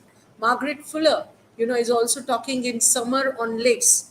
There's a simple topic, summer on lakes, how we see summer comes and goes, but how are we sensitized towards it? It is talking about a time period when she was, a student in Harvard, and she just saw that, and it made her aware that how landscapes have a very important role to play in terms of making us aware of where the life would lead to. It also teaches us life. So motions come and go, like, people come and go. Similarly, there are many events that are coming and going in terms of ecology, which are very grand, and it has to be timely, some steps taken so that this rush around us makes us awake rather than asleep. There are important quotes in this particular slide that talks about awake or asleep. This is what is the thought behind it. Walden is a very important person who brings into the account when he has, in the modern time, talking about return to nature. I would cite a recent example in pandemic when we were facing COVID. What were majorly people going back to the villages? We see the reference even today. So literature is something that molds our life, shapes our life, and even is relevant today. So that is the relevance of eco-criticism in literature. That it is today also an updated version. We are not aware. Literature was written way back, but today also it is so true. So more such works should come where people will think about how we can create that kind of nature where we are closely, attached to it. Now, there is a UK and a US criticism that I have cited in this particular slide, but majorly what I would like to cite in so much here, so I would like to put in highlights that, UK version talks about green studies already mentioned by me, but there is also a department in universities that talks about eco-criticism, teaches the new generation about what is the subject. Even though I'm citing it as a subject, but it is very alarming. In our country, we hardly have this kind of vision or this kind of a concept or subject of it. People are just talking in terms of literal works, but there is a important department created to make more people aware and sensitized. In America, we have three important writers, which in my previous slides I have covered, but they, in their writing, are celebrating in the tone in terms of, variant of how it is creating a warning about environment, the industrial outburst, the commercial world that we see around us, and where it would lead to. So timely, if something is not done, small measures not taken, might be there would be more such department. But are we interested in departments, or are we interested in more concern towards nature from our own end? So this was, some of the important works uh, that I cited. But I feel that, Gottfelti is very important as a writer, because there was this work of hers, Ecocriticism Reader. After that, there were majorly essays that were written, and that led and showed a path to, eco-criticism in literature. Lawrence Buell is yet another person who has contributed to several publications about nature and literature. And Buell also talks about, his perceptions, means his opinion that he has derived of nature from Thoreau's contemporary, who was his contemporary writer. So it is not that we need to go very far, we can also study from one another, is a very important concept that we can see. There is Gerard, who has also talked about, sustainability of literature's aspect in terms of environment. Literature talks about environment which will always be there. So there are different teaching methodology that needs to bring in eco criticism and the green studies through different handbooks, through different versions, to different works that talks about how people can be made more aware. Just being aware and not doing something would not lead to the permanent solution. That is where I would mention Scott. He has different fundamental writings where he has talked about environmental literature. Being a professor of USA, he has, also talked about different measures in this book, from where current essays are also cited and important articles are also written nowadays, because there are many few writers who talked about the problem, but there are solutions also equally important, how to troubleshoot it. Apart from that, Opperman is yet another person who has led to the development. He has contributed in postmodern time, in literature. So it goes on and on. There are different versions of it. He talks about material eco-criticism. Like there are different version of it. I'm not covering everything in my presentation, but I would be just talking in generally. So that was it from my end. Now the dais is open for questions if there are any.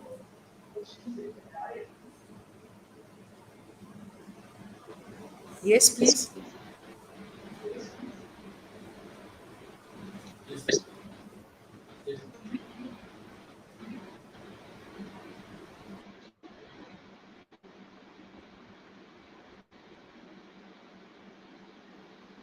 Okay, if you look at classical literature or even a little bit of literature today, there will be a lot of idealization happening of nature. Nature as a giver, nature as an abundant source of happiness, a kind of someone who is just giving away, someone who is so easy to confide in, all sorts of idealized images. So do you think that has an adverse effect on how we, use nature, or how we approach nature as a human? Very important question, and I think so. It is something very relevant to those PPTs that I showed in the previous part. I spoke also about mother, nature as mother. Now, when I take it personally, when I'm talking about my mother who's protecting me, saving me, teaching me new things, am I taking my mother for granted? Is the question. Now, are we doing the same is the question that I try to raise with my PPT. So if are we doing with that kind of mindset, that attitude that if we have, uh, it has to be changed. And that is what eco-criticism in literature tries to do. Not to allow this being accepted with whatever is being published or we see, and we just are okay with anything that is. Why not raise concern and talk about issues that are so detrimental for our survival in future? Thank you so much. I hope I answered.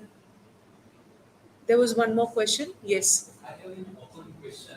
Nowadays, there is a debate going on all over the world whether solar energy should be considered as a sustainable source of energy or not. So, what do you think? Can you please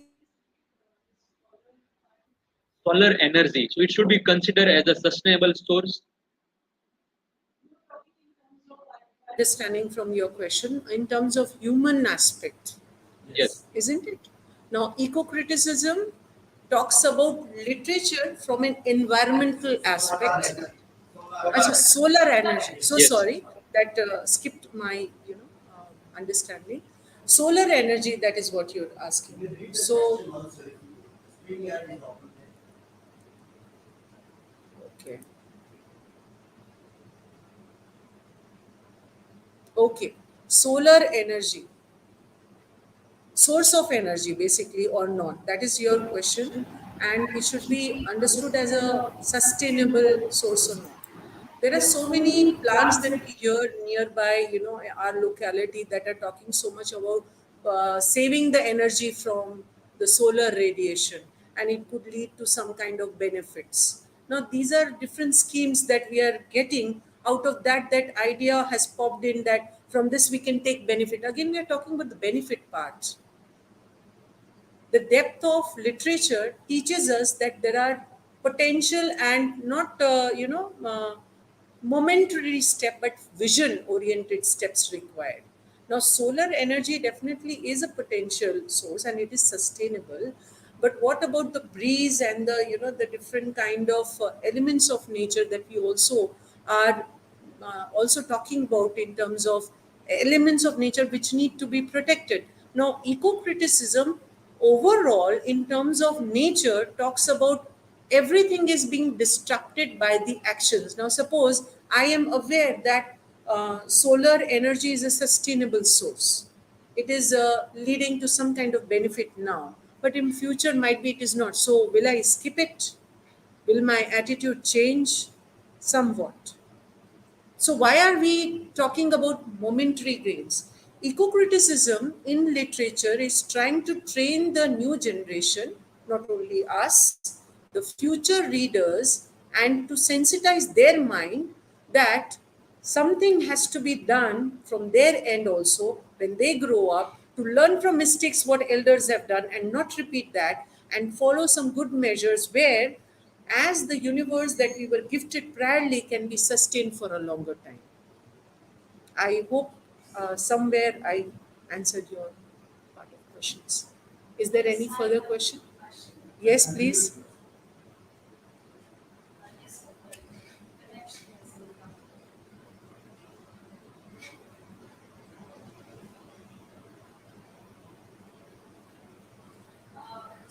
So that is my question.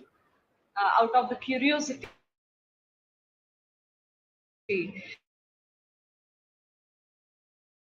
that all the eco-critics are trying to spread the awareness,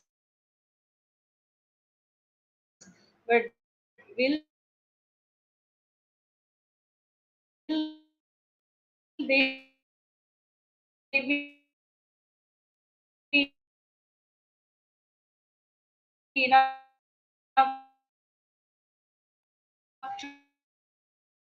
to uh, Your question. Whenever there able is an important problem, to a challenge spread around the us, what complete do? We try to run awareness away here among and the there and people in talking try to as do some they kind of are small having measures. AC Always it bungalows, and after starts with that what? idea that I Small don't think that they measures. will be And practically, people. why did I So that say? is the Because question if you and remember concern the as well. time when 2020 arrived and there was a pandemic situation, people were dying in huge number and people were not aware about it.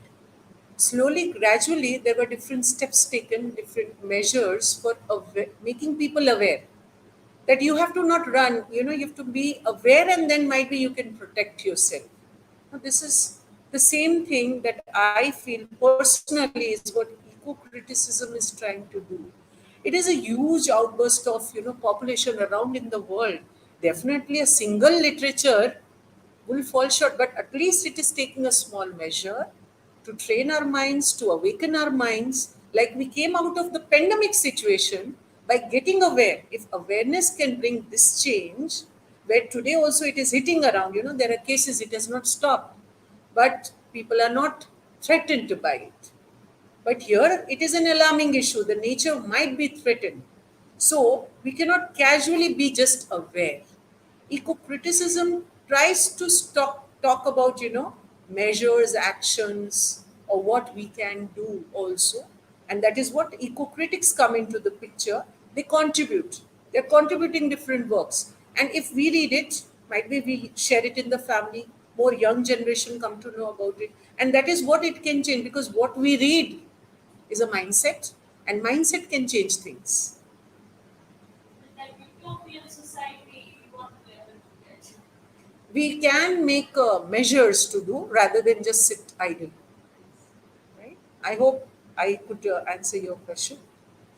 Is there any further question, anyone? Thank you. That was it from my end.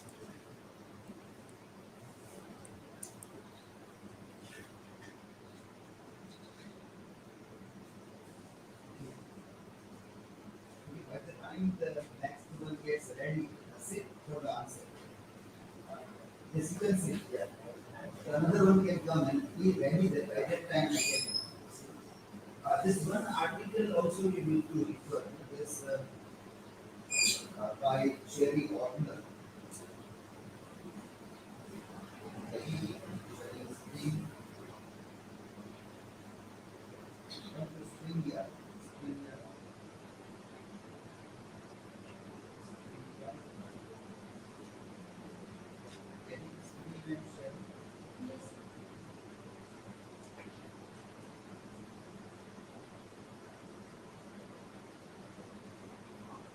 This article.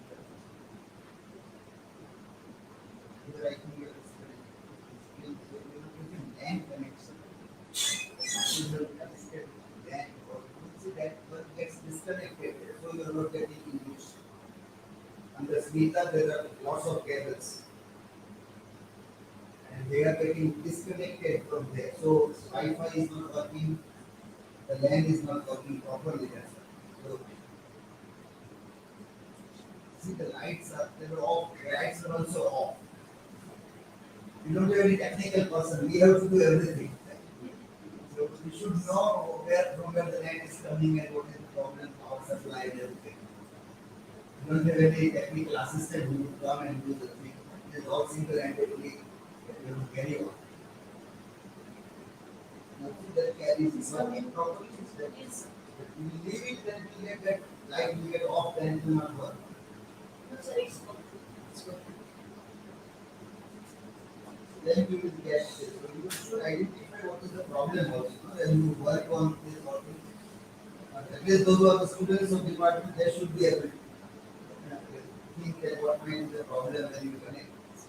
Wi-Fi will always be low, LAN will be faster. So when you get an option of LAN, you will work on that. So one is this article, Sherry B. Ortner article, is female to male as nature is reproduction. This article. So you also have to deal with ecofeminism, which helps in looking at the idea that how when the nature is narrated with a gendered identity as a female, then there are lots of problems with that. Whatever problem we have with the language, patriarchal aspect, that all gets into the narrative of nature also. As soon as you say mother, it becomes highly problematic. So that is why the question that Prakruti asked, that idealization of nature. So many eco-critics have questioned that when we romanticize nature or when we idealize nature, that again it is highly problematic. That is not a realistic way of looking at nature. It is romanticizing nature. So most of the romantic poets or the writers were romanticizing nature. So what happens is like that I see nature and nature has to do something good for me. When I behold the rainbow in the sky, my heart has to lift up. Now if it doesn't lift up then I will blame rainbow. There is some problem in rainbow, there is some problem with seashore, there is some problem with sunlight, some problem with morning, evening, because it is not giving me freshness. So now in that process, what are we doing? As if we are making a nature as a prostitute. A man who gets tired at the end of the day looks for a prostitute to get fresh. Maybe we are trying to look at the nature the same way as a human being. So as a human, that is female to male culture to nature. So are we using nature as if it is being prostituted by the human being, that it has to do several such kinds of things only?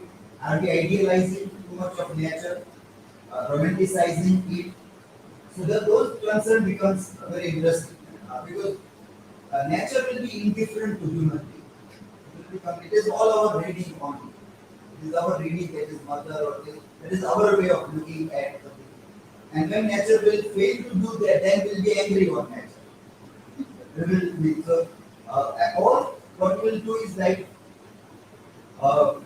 as a farmer will give one seed to the earth will multiply and give 1,000. And now when you connect this nature with women or mother, you always will think that mother also have to keep on giving on, never ask for anything. So that is highly problematic thing. So any women who would be asking something will be considered as a kind of a piece of a villain or a negative character because it is not like nature. Nature never asks for anything. Nature also asks for the things. Nature also is hungry. So when we get a coronavirus is a nature. And what are we doing with nature? We are doing war with nature. So we call it warriors, corona warriors. So that is our language, that we want to defeat nature. When they get a cancer, that also is nature. So nature wants to eat us away. And we want to eat nature away. So it's a very interesting conflict and struggle that we are there. And nature has that struggle element inbuilt in that. That is the reality also. So that's how people, nature, because we also are nature, constantly are at struggle with each other. That is one point that also eco-critics have seen as a concern in this. Another one, this idea that when we say this AC or this bungalow or this car or the rather than this, what people concentrate, like even post-colonial discussion now, the concentration is on eco-criticism and climate change. But who is to be blamed? There are huge multinational companies which are doing mass production and which again is consumed by super rich people or first world countries. So the way first world countries like America, Europe, the way they do things with nature, third world countries are doing nothing. They are unnecessarily, like ethically, morally also, trapped into a language that don't use AC, don't use car, don't use oven. And then you will find that one super rich person will go on a picnic in the universe, in Coursework. There are only two picnic. And imagine how many rockets, how many aeroplanes are flying. And one aeroplane, how much energy will it give to the nature? And it may be like throughout the life, if you will use acid, still it will not equate to one flight also. And sometimes we find that only single person is flying in an entire flight. Or when you see VIP or politicians, one person is there and there are 12 cars around the person. So when we concentrate on common people, that is to be kept in mind. We are common people and we abuse other common people rather than looking in the right direction. That there are super rich, big corporations, politicians who are doing tremendous damage. They are giving us a language that you blame each other only in your lifestyle and you just keep on aspiring into our hot and humid environment. Don't put acids on, get exhausted and tired. We will enjoy the life. We will take care of ecology we will damage the ecology. Now that also are the concerns which eco-critics are putting. So they would like to see that what is actually happening, and it is not going back. It is not regressively going back, but progressively trying to find an answer to these concerns also, because Walden or Thoreau, when they went back, they would again come back to city life. You can't live in forest now. And if you live in forest, you have to fight with nature. Corona is invisible, tigers are visible, lions are visible, snakes are visible. They won't allow you to live in forest. So how a human being would think of a life? Regressively we can't think of, progressively only we'll have to look at the things that try to go with ecological. But these all points are also discussed by eco-critics. They all are talking about there is a very interesting way that the entire things are developing, climate change and everything is growing in a very interesting way also. So that all also needs to be kept in mind when we talk about this thing. Okay, next one. Next. Your turn is there.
Can you see my slides?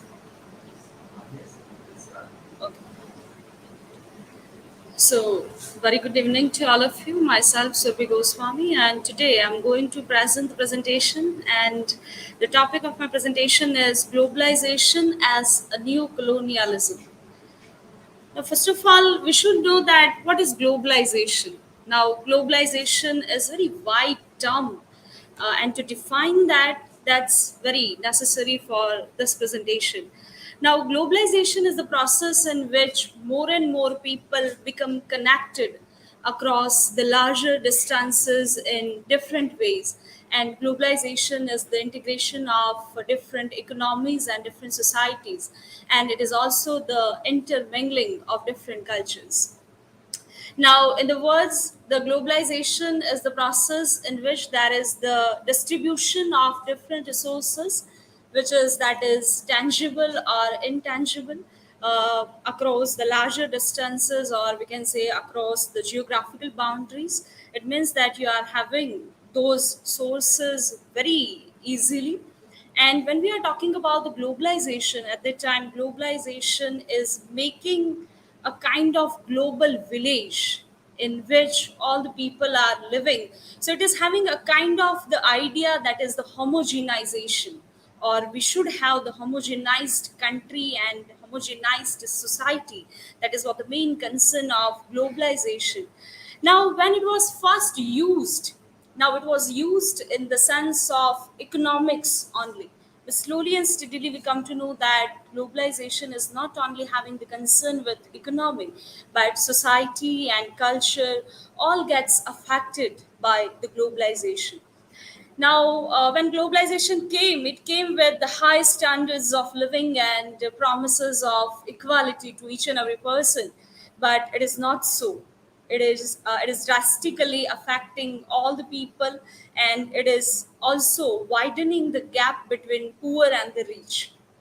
Now, that is what we can say the result of globalization. Though globalization is having many positive impacts, we cannot deny that, right? Whatever technology today we are using, the way we are communicating with other people. So, these all are, we can say, the benefits of globalization, and we cannot deny that benefits and those impacts. But at the same time, there are many negative impacts of globalization, and that is what my main concern, that globalization is trying to develop neo-colonialism. Now, globalization allows people to travel, to communicate, to invest internationally, and that is increasing the thickness of human interaction, right? We are communicating with other people. So when other, or we can say, certain kinds of people are came into contact, so at that time there is always the effect of each other on the culture, on the social life, and all the spheres of the life. For example, our lifestyle, our family structure, our work culture, our festivals, they all are affected by the impact of the globalization, and we should have the concern with that. Now, another term, that is the neo-colonialism.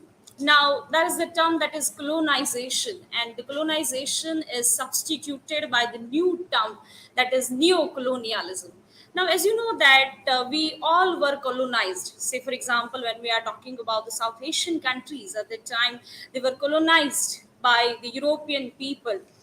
Now, we were having that colonization, but the colonization has ended. Say, for example, we got the independence in 1947. So we thought that now we are free from everything. Now we are free from the Europeans and the colonizers. But that term is substituted by the new term that is neo-colonialism. At present, they are not having the direct domination on the South Asian country, on the subaltern people, but indirectly they are having the domination over the other people, say, for example, the South Asian countries. Now, the globalization can be taken as the slogan by the European people to dominate other people. Now, Land remarks, now one theorist remarks that as an adverse impact, for example, a Western product such as Coca-Cola is consumed in the non-Western world at the expense of local products such as locally produced tea that was once seen as important component of local identity. Now, when we are talking about the globalization, at that time we are having in a certain effect of that globalization, that at the cost of our own culture, at the cost of our own identity, we are using those culture, or we are using those sources. Say, for example, if I say that I drink tea, at that time all the people will consider me as if I'm doing some kind of crime, right? But if I say that I'm very much comfortable in drinking Coca-Cola, it means that, oh, you are a very fashioned person, or we can say you are a very modern person. So that is how people are looking towards you in this globalized world. It means that at the cost of our own culture, at the cost of our own identity, we are accepting the culture of other people and the culture of other nations. Now, this is a very good image that I got from the internet, that earlier, when we talking about the direct colonization, so at that time they were having the chains of colonization, and at that time we were the slaves. Now, that is what the direct domination. But at present, we are having the media, right? And we can communicate with them, we can see their culture, and in that way that media is dominating our own culture, and in a way we are the slaves, right? At present we are not the physical, we can say, the slave, but we are mental slave. Our mentality is growing in such a way that at present also we are the slave of the colonizers. Now, earlier they were shooting us at present we our own selves are shooting ourselves. It means that we are shooting our own culture, our own identity, and somehow we are in between that particular culture.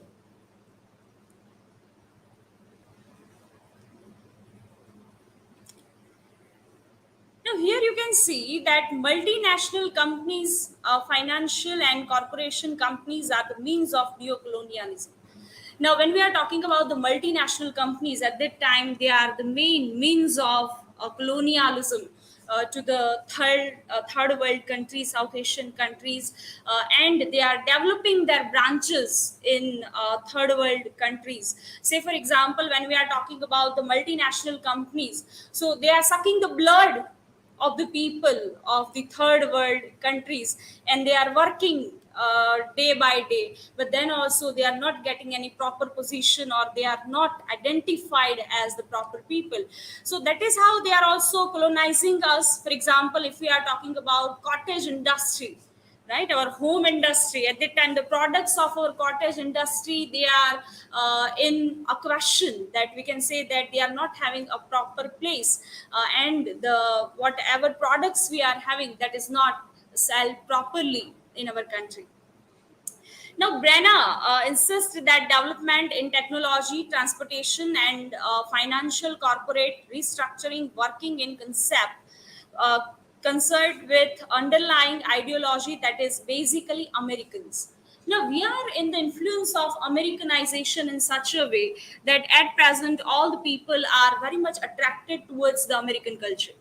For example, I have taken many novels from South Asian countries.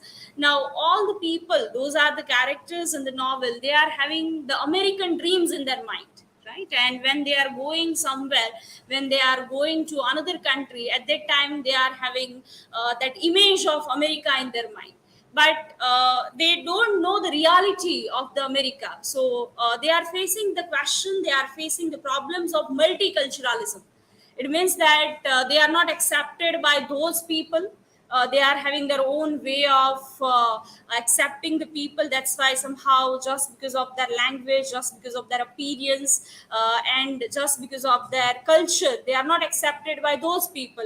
At the same time, they have left their own culture. So at the same time, when they come back to their own country, at that time they are also not accepted. So that is how we can say there is always the problem of multiculturalism that you can find. For example, if we are talking about Homi K. Bhabha, now he has given the term that is hybridity. Right? So all the people of this South Asian countries, or we can say the people who were once colonized, they were facing the same question, that is the hybridity and multiculturalism. Somehow they are in between, right? That kind of condition they are having, that they are in between of two culture. So that Americanization, that American dreams that they are having in their mind. Now, McDonald's, right? When we are talking about that, at that time, that is the symbol of Americanization that you can see in all the third world countries, and in a way they are attracted towards the McDonald's and everything. Now, neocolonialism is possible through the name of advanced science and technology, education, language, medicine, and culture. Now, say for example, if I'm talking about the medicine, for example, at present we are not having enough uh, trust in our Ayurveda. Right now, though it is, we can say valid, though it is having a less effect, or we can say it is having a slow effect, but all the people are not having the trust in Ayurveda. So that is how we are having the trust in other medicines, but we cannot accept those medicine as our Indian medicine, or we can say as our proper traditional medicine. Now that is also the effect of globalization that you can see. For example, if we are talking about the culture of the people is very important. Say for example, if I'm talking about the dresses, or we can say the costume of the people, so at present people are losing those notions, and we can say people at present are not ready to wear sari, but they are very comfortable in jeans and everything. Now in that way also you can think, you can talk that this is having a we can say a wide impact on our own culture.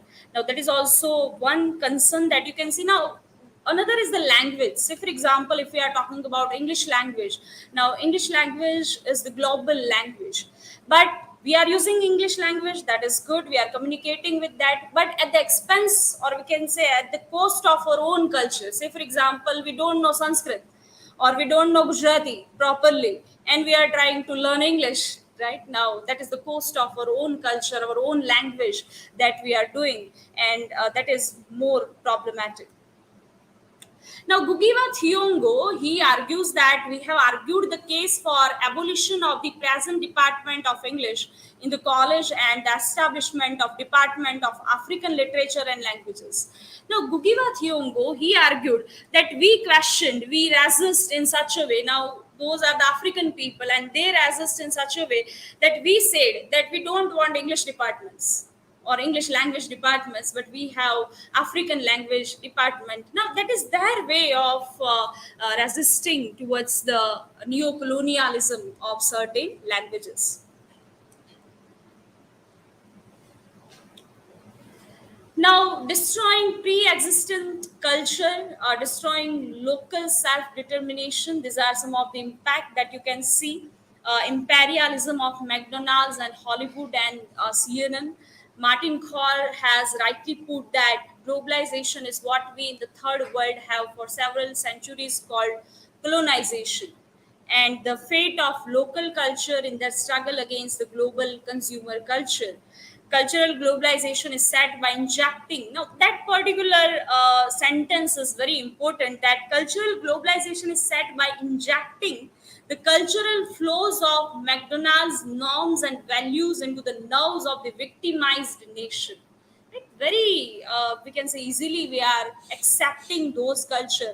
Now, they are not ready to accept our culture. Now, that is what the question, right? That you can see here, that very easily they are not accepting our culture, but very easily we are accepting their culture. Now, that is good that we are accepting, but at the cost of our own culture. That is what the question, that is what my concern.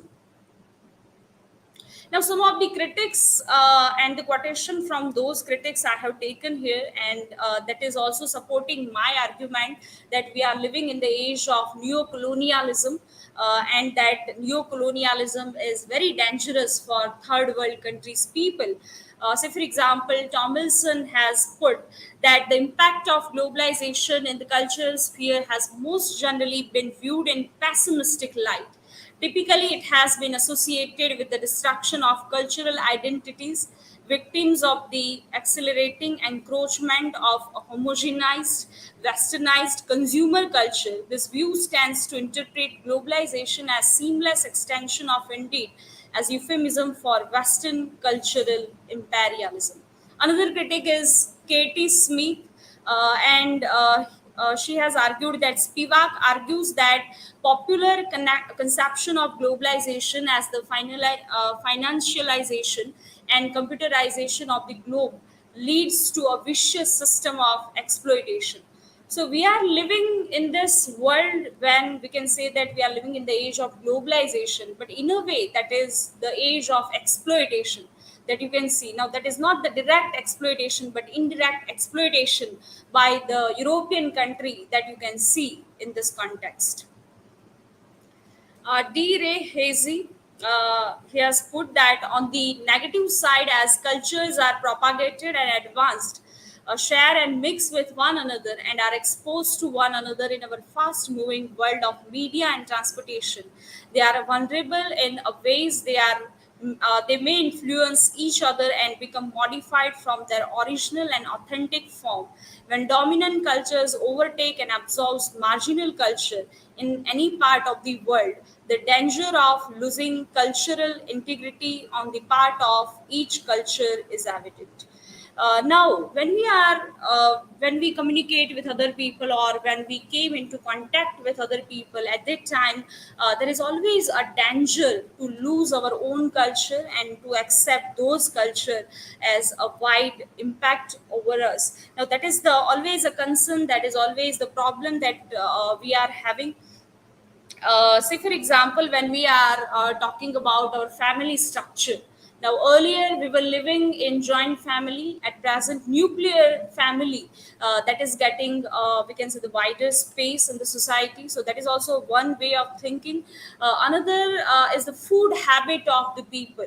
At present, people are having very much attraction towards the fast food and everything. If I say that I eat rotla, then people will look at me like, oh, you are eating rotla. Now that is how people are looking towards us. But say for example, if I say that I eat pizza, now where you went for eating the pizza, now that is what the question. Now in that way people are looking towards the people. It means that they are having a kind of negative effect when we are talking about that. Malbon M. Trivedi, according to him, the received view about the globalization of culture is one where the entire world has been modeled in image of Western, mainly American culture. Without global media, according to conventional wisdom, how would teenagers in India, Turkey, and Argentina embrace a Western lifestyle of Nike shoes, Coca Cola, and rock music? Now, teenage people, they are very much attracted towards this kind of culture, that is the Nike shoes or Coca Cola, rock music. They hardly know that what is our Indian culture, or they hardly interested in that. Now that is what the question, and that is what the concern. When the flow of media from the rich states to the poor countries may aggravate the already existing power gap between them, or that imported media cultures may threaten the native culture of the receiving country. Now, there is always a power gap in any other country. When we are talking about, say for example, if we are talking about South Asian countries, they are always having a power gap of poor and rich. But this gap is widened by the globalization, and that is what the neo-colonialism that you can see. So that is what my presentation.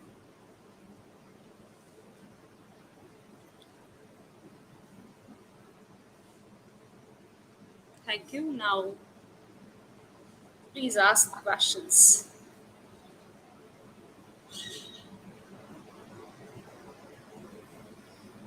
Yes. I have actually, yes, I have actually two questions. First, what is neoliberal view in globalization? You could answer first that, and then later on I'll ask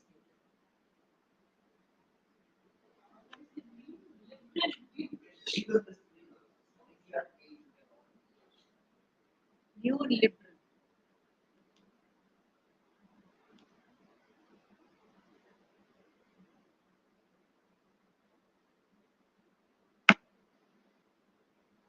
Now, different views. For example, we can say that globalization has came with the idea that is the global village, right? In a way, they are trying to include all the people.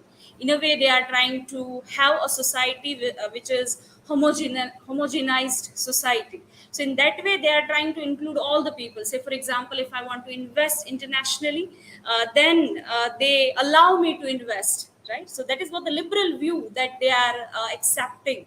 So that is what the answer. This question is to mention about who is not wearing an Indian attire nowadays. Yes. Like that. So just by an attire, can we say that we are getting influenced, or this is indicative of globalized age? Okay, just by attire, we cannot say that I'm influenced by that. But say, for example, if I wear jeans, then that is okay. You are having the effect of that. But at the same time, if I hate sari and other things, now that is what not okay with other people, right? Now that is good. But at the cost of our own culture, you are accepting other culture. I should also have the pride in my own tradition, in my own culture. If I do both the things, then that's okay. Yes. And this cultural, my question is, can this cultural damage made by globalization be recovered by the awareness of the term neoclassical? Yes, that can be possible, that if you spread the awareness regarding the new term, that is neo-colonialism. So that is the same question as I asked to the Smita Gadhvi ma'am, that if I say that eco-critics, if they are spreading the awareness, it means that that is the small step that you are taking. Say, for example, at present we are introducing Srimad Bhagavad Gita in our syllabus, right? So we are not just reading the English books or English novels or anything English literature, but we are also accepting our own culture. We are also taking small steps for that. So in a way, if you are making people aware about that, then that is possible. Small steps that you can take. Ma'am, Yes. don't you think that it would be incorrect to say that colonial, of course, it exists, but if we just take it as that they are controlling us because uh, we are using Coca-Cola and these are the things. See, they are not forcing us. These are we who are accepting. And it's not something that we are supposed to wear, supposed to drink Coca-Cola or we are supposed to wear jeans only. Now, it's complete our free choice. They are not here. And still, we want to have their culture. So, don't you think that it would be wrong that they are controlling us indirectly? These are we who are giving them power, and we are giving them power from our sides. We are inviting them that you come and control us. You can control us still.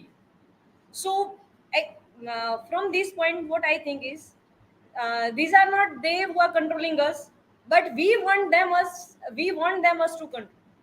For example, this is the this example, sir. My sir has also given so many times that we are saying that we are using the education system of Macaulay. Now, if we just do have that, then we can have another education system the way we were having. Now Macaulay is gone. Now we don't have any kind of pressure. Then why we are still following it? Because we don't have any alternate. So, what is your thought regarding this?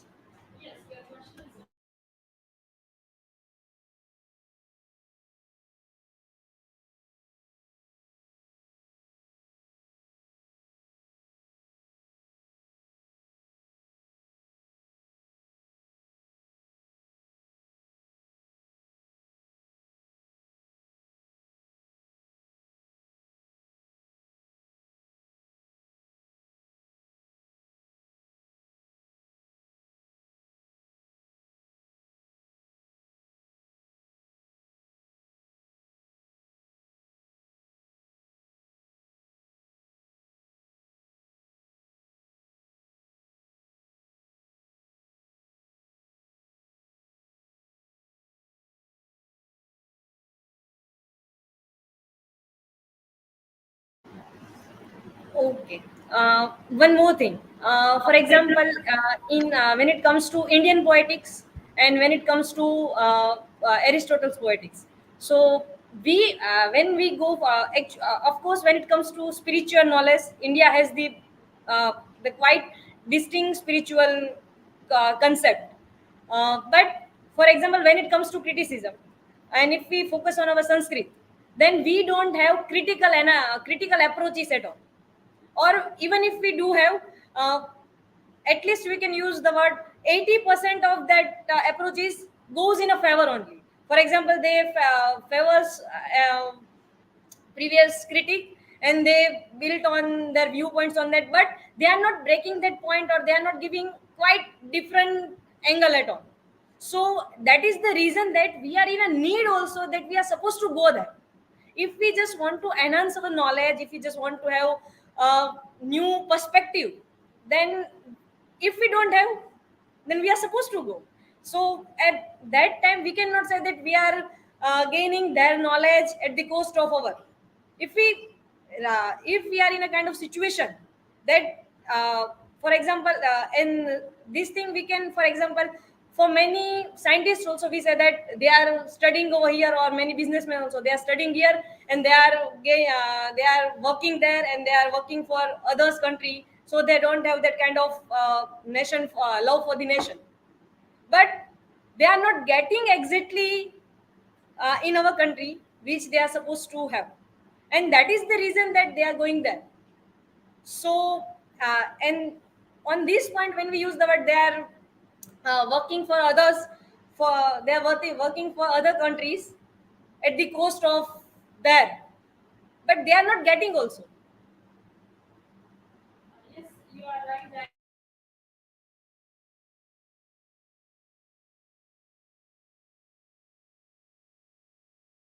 Now, we are not denying that, right? We are not, we can say, revolting against them. We are accepting that. But at the same time, we should accept our own ideas, our own knowledge at the same time. That what we have to do.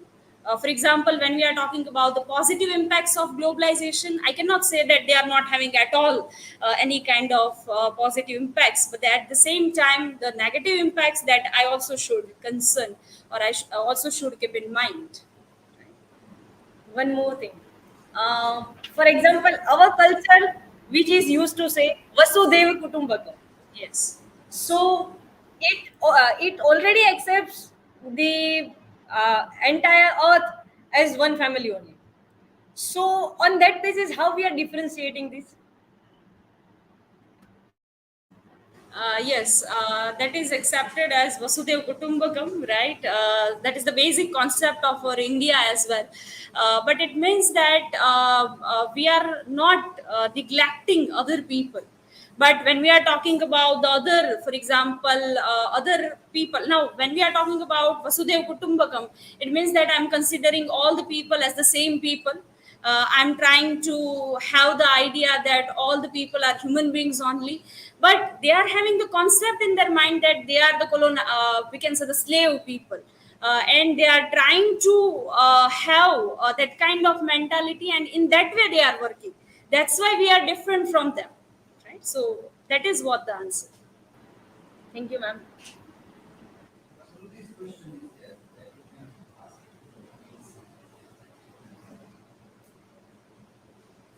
Okay, so there's a lot of talk these days about what constitutes a nation state. Like these days, it's all about what constitutes an Indian. Like these days, nation states have started to focus on what is their distinctive identity.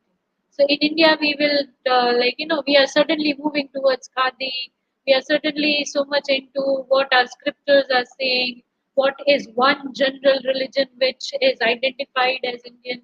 So a lot of talks are going on about it. So you see a trend wherein all nation states have started to narrow down their borders and focus on their distinctive identity. Now, people think that this is a solution to neo-colonialism as such.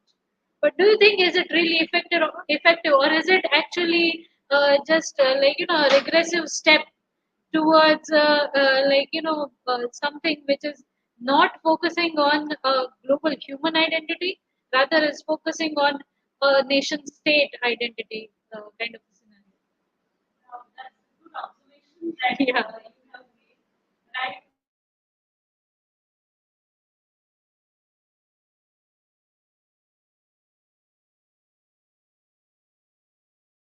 In by keeping that idea in the mind, they are doing all such things, but that is not the way of revolting against the globalization, right? No, that is not the accurate way to revolt against anything. But you can accept that culture as well, you can accept your culture as well, but only you are angry with that aggressive way you are using. Now that's not the particular way to have a reaction. That's what my point. What are your views on cultural homogenization? Yes, cultural homogenization.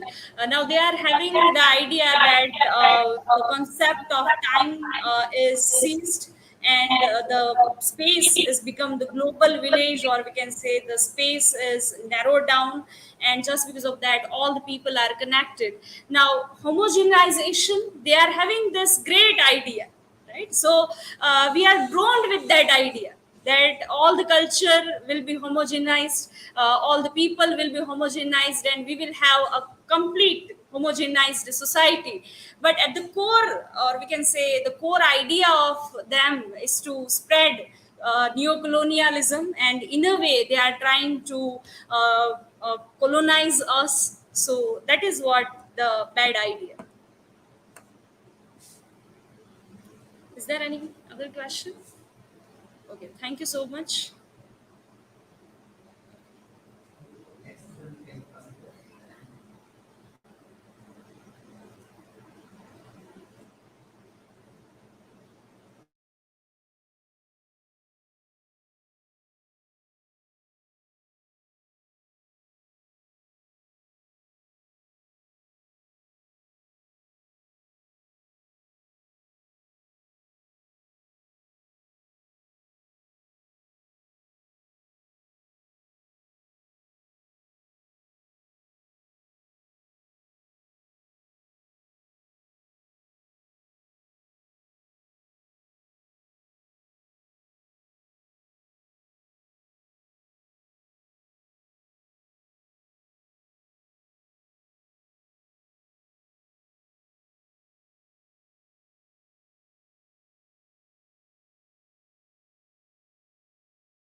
talking on this topic called Introduction to Ideological State Apparatus, which is mainly focused on Louis Althusser's essay, Introduction to Ideological State Apparatus.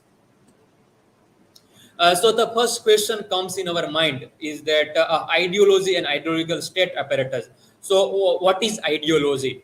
So normally we all have certain ideologies in our mind, and it can have a different consequences. Yes, it can lead to something which is undesirable by the society, or we can say that ideology, the ideology which is we are possessing, is that is somehow giving us narrow-minded view of for some other society, or it can have this colonial mindset as well. And then there are where it can lead. Is it making us a subject like a personality? So that is what I want to see in this session. And then there are types which we can discuss. There are mainly two types, which are repressive state apparatus and then ideological state apparatuses. This is the outline of my presentation, the introduction, what is ideology, that we will see details. Then the types of state apparatuses. Then the difference between the RSA and ISA, that is repressive state apparatuses, and then ideological state apparatus. Then once we go through these two apparatuses, it leads to this idea of interpellation. So that also we want to see what is interpellation. And then the functions of interpellation, whether is it and what it creates, does it lead to something else, to human being or not, then conclusion and references. So in introduction, we can see that ideology and ideological state apparatus, it is not towards an investigation. This the writer, this the Louis Althusser, he wants to investigate something. Normally he's considered as a structural Marxist, who want to see these things from this Marxist angle. So an essay by the French Marxist philosopher Louis Althusser, which was first published in 1970, it advances Althusser's theory of ideology. How this our ideologies, it can be political, it can be social, it can be economical. So all these ideologies have its own effects on certain people. Althusser draws upon the works of later theorists such as Antonio Gramsci, Sigmund Freud, and Jacques Lacan to proffer a more elaborate redefinition of the theory. Not only that, he's using this help of this Gramsci's idea, that is of hegemony, that how hegemony and ideology is somehow connected with each other. That also he's trying to show in his essay Ideological and Ideological State Apparatus. Then the basic question is about what is ideology.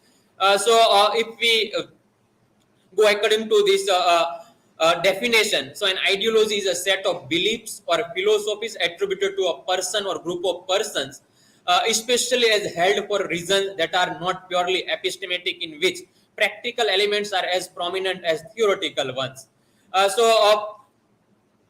Then there is this another ideology as well. This ideology is an instrument through which operation and exploitation can be implemented.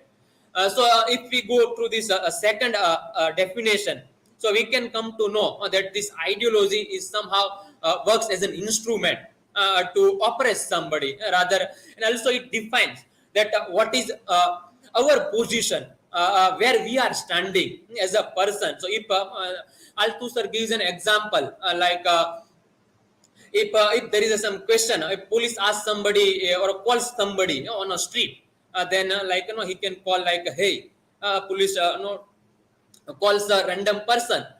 Then if the person is coming from certain background, if he or she is coming from upper class, then there won't be that is what we are going to see further. That is the interpellation. So that is what this Althusser is trying to see. And then ideology is materials. If we look at it from this Marxist angle, then he's materializing with history. And then there is this ideology can be invisible. We cannot see whether we are possessing such ideology or not. And what Althusser is saying, that there is no ideology except by the subject and for the subject. So almost all human beings are becoming subject. Here subjects refers to common people. They are becoming subject of certain ideology. All ideologies helps or interpellates concrete individuals as a concrete subject. Then ideology acts or function in a such a way that it transforms the individual into subjects. Earlier, almost all human beings, they are like just individuals, but as soon as they become the part of certain hegemony, they start becoming or they start functioning as if they are subjects. Then there are these two types of state apparatus. The first one is repressive state apparatus, and the second one is ideological state apparatus. So in repressive state apparatus, what happens normally? We can see this government or the sport or forces. They are imposed on certain things to particularly to achieve certain selfish motives. So these are the some example where this repressive state apparatus works. They have this certain or we can say no, they want to achieve something which they cannot achieve with the help of something else, and that is why they are imposing this repressive state apparatus. And on the other side, we can see that the ideological state apparatus. So these are these sources which we can connect with religion. Then there are this academia as well. So these are the some things, this academia and religion, which are the prominent one in India also. If we currently look at the scenario, so time and again we are referring those ideas that there is this distortion of history by so-called Hindutva theory. So which falls in this category of ideological state apparatus. Then the difference between the RSA and ISA, there is this repressive state apparatus, and then there is this ideological state apparatus. So in repressive state apparatus, there is a unified entity. So everything works in unification, and the ideology is repressed with the use of violence rather than certain motives. And on the other side, there are these diverse in nature and plural in function. It can be anything. As I mentioned in this previous slide, that there are these thoughts are going on, and then there are these eternalization, or we can say institutionalization is going on, and then there is this dissemination of ideology. They want to put a person into certain situation where they cannot see whether he's institutionalized or he or she can institutionalize or not. That is what they are saying. That is the major difference between this RSA and ISA. And this ideologies leads to this interpellation, which Althusser clearly refers. And not only that, again they are referring to this this we can put it into this gender apparatuses, gender apparatus or gender ideology. So for example, we are often referring in cultural studies this idea of why this girl child is offered doll than a machine. And not only that, in recent time there is this debate also going on, like why women are just choosing this scooter rather than a bike. They have this scooty. So no, they have this consent. Why they are accepting? So again, this Althusser is taking this idea in society as well, like those who are suppressed by the so-called this ideology. Why they are accepting? When, for example, if exploitation is going on, then why they are not rebelling? So they come to know that it is because of them that they are suffering. This suffering something which is considered as this interpellation. That is what Althusser is saying. A process through the individual is encouraged to see herself or himself as an entity free and independent of social forces. Then a process is invisible. It is shown to real that we do not notice that it really exists. There is this agrarian rebellion. So that is also considered the example of certain ideology where we hardly find those things, whether those who are suffering, they are doing rebellion against certain ideologies or not. So that is what Althusser is trying to portray here, that why these so-called people who are at the bottom in this hegemony, and why they are not rebelling against those certain ideologies. Then it has a two function of interpellation. There are two functions of one is recognition, and then a second one is misrecognition. So there are, we have this preconceived notion. For example, if my friend is knocking on the door, then if the friend asks me that knocking and it's me, when somebody is saying who is standing at the door and say that it is me, we accept it that yes, this person is there who is somehow familiar with me. And then there are this misrecognition that what if the person is not familiar to me? Then it again leads to something which is considered as a misrecognition. So these are the some function of interpellation, like this recognition and then misrecognition. So in conclusion, we can say that it is possible to explain the ideologies extending in a social formation.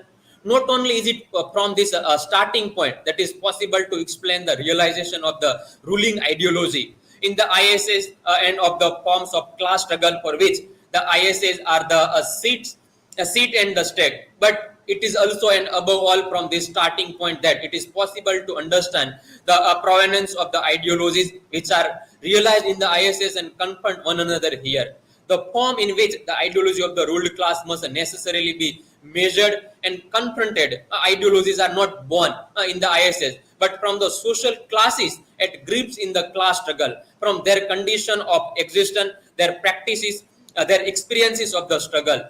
So we can say that whatever happening to the to a person who is suffering from this ideology, either they have this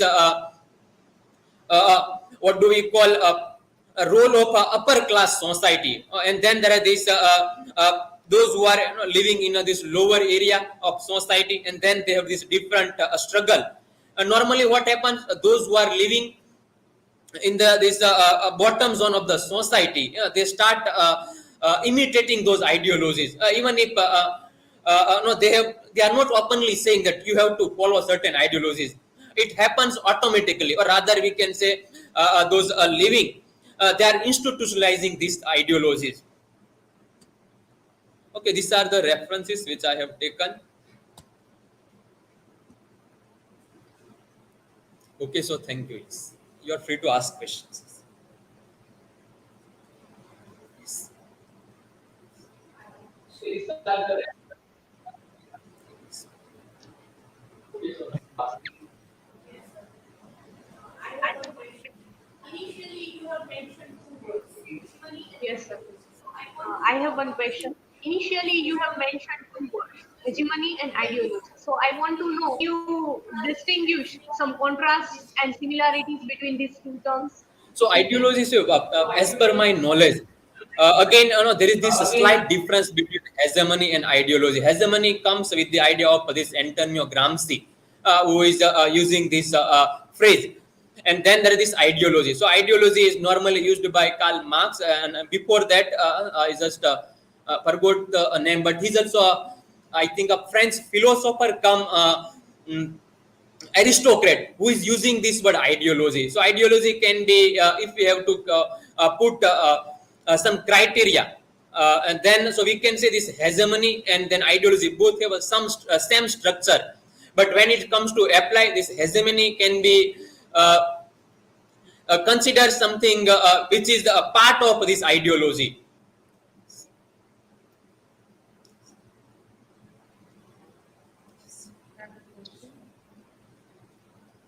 What are the limitations to ideologies according to Althusser? Okay, yes. So as per we see the limitation, so Althusser is seeing all these things from structural point of view. So he's seeing the structure of society. So that can be the one reason. Whatever he is arguing in his essay, that is seen from structural point of view. So there is this structural Marxism. So from that perspective, he's seeing the everything. He's seeing the structure that there is this class struggle, and that is what it leads to this ideological struggle.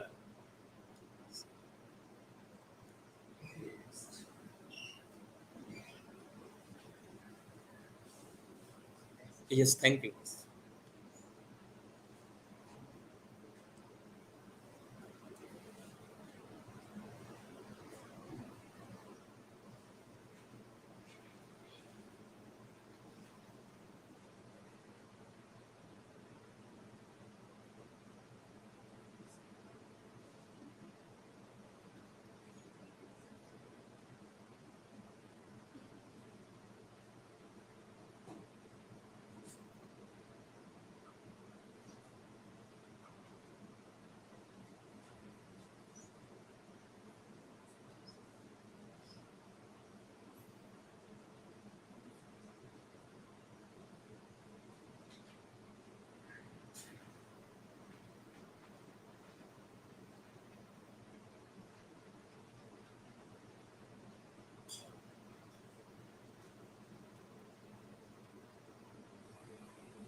Is it visible?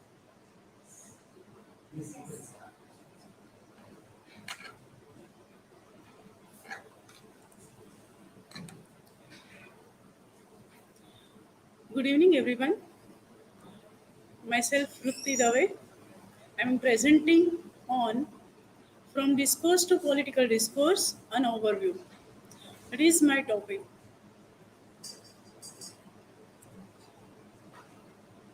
Discourse, a brief genealogy of discourse. Theory of discourse have undergone three significant transformations. Traditionally, discourse was concerned with the investigation of language in use, and attention was focused on the analysis of talk and text in context. In this view, discourse is rather narrowly interpreted and focused primarily on the rules governing connected sets of sentences in speech or writing, that is, speech act theory. The very beginning of the discourse theory is from this, that language in use and talk and text in context, speech act theory. In a related vein, conversational analysts drawing largely on Garfinkel's sociological method of ethnomethodology, which is the study of the way in which individuals experience their everyday activities, endeavor to deduce from observation what speakers are doing and how they are doing it. Ethnomethodology is the study of everyday activities, that the speaker is doing what he is speaking, the speech and act in another way. Shegolf and Sachs then have examined the organization and logic of turn taking in conversations, in which speakers adopt certain speaker roles and are encouraged to speak by conventional markers such as body language, gaze, tone, and certain ritualized words. This pattern enable us to understand patterns of individuals, positions within larger institutional structures, and overall societal organization. Then Shegolf and Sachs has given the turn-taking or speaker roles theory, in which uh, by observing the body language, gaze, tone, and the utterances spoken by the speaker, those are observed, and by this, they enable us to understand patterns of individuals and their position in the institutional structures and societal organization. Then, in the wake of the growing centrality of structuralism, post-structuralism, hermeneutics, and Marxism in the social sciences during the 1960s and 1970s, the concept of discourse has been extended to a wider set of social practice and phenomena. In this regard, the work of Michel Foucault is particularly pertinent.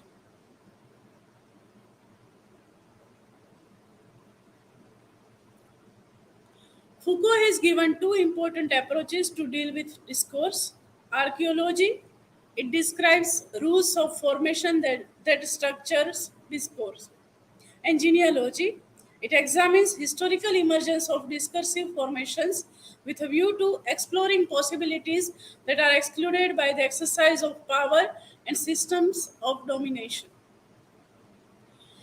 Archaeology is dealing with linguistics, that is, the rules of formation of the linguistic structures, terms. Then genealogy examines historical emergence of discursive formations with a view to exploring possibilities that are excluded by the exercise of power. Here in genealogy, we can find that historical emergence of discursive formations, which are already existed in the society. And likewise, the role of discourse comes out in a process of power and domination. Now, Michel Foucault on discourse.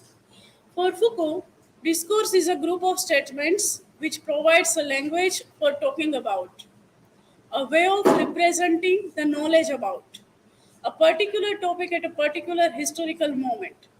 Discourse is about the production of knowledge through language. Discourse churns the theories of knowledge and finds truth out of it. Truth brings power with it, and with power, disciplining and subjectification process begins. Subjectification follows by desubjectification, that is resistance, as Foucault defines. Discourse transmits and produces power, it reinforces it, but also undermines and exposes it, renders it fragile, and makes it possible to thwart. So, in this theory of power and knowledge, after churning the theories of knowledge, we bring a researcher brings truth out of it, and by truth, power emerges. With power, disciplining comes. Disciplining follows by the subjectification, and subjectification, with subjectification, desubjectification comes, that is resistance. This is the whole process of uh, power and discourse. Knowledge is Foucault on political discourse. Knowledge is put to work via discursive practices to regulate people's conduct. Thus, we must understand how power knowledge serve to allow and limit certain social practices. Via discursive practice, knowledge regulates the conduct of people, and that way power and knowledge works. It is in discourse that power and knowledge are joined together. A discourse is a system of rules regulating the flow of power, which serves the function of promoting interest in a battle of power and desires. From this point, political discourse generates and makes an impact at wider scale. On the one hand, politics is viewed as a struggle for power between those who seek to assert and maintain power and those who seek to resist it. On the other hand, politics is viewed as cooperation, as the practices and institutions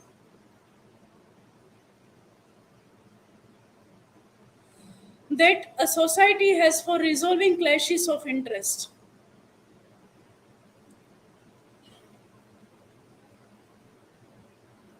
On the one hand, politics is viewed as a struggle for power between those who seek to assert and maintain power and those who seek to resist it. That is, the power uh, dominance process is going on like this, that power and resistance. On the other hand, politics is viewed as cooperation as the practices and institutions that a society has for resolving clashes of interest.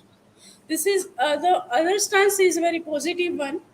As Foucault says, this power is everywhere. Power is not negative, it is positive in that way. It is also mentioned by Foucault in this theory.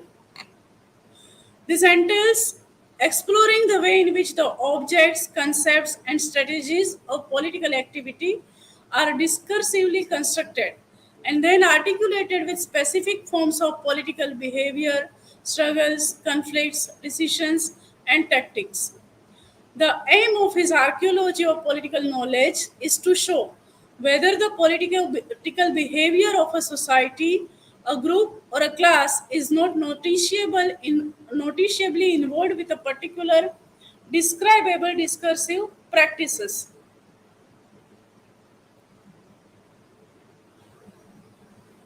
Here, in archaeology, by political knowledge, Foucault wants to check that the society or group or class which is involved in political activities, they are what they are discussing, what the discourse is in their procedure, or whether they are the fruit of the particular discourse, their actions, their behavior, their struggles, their conflicts.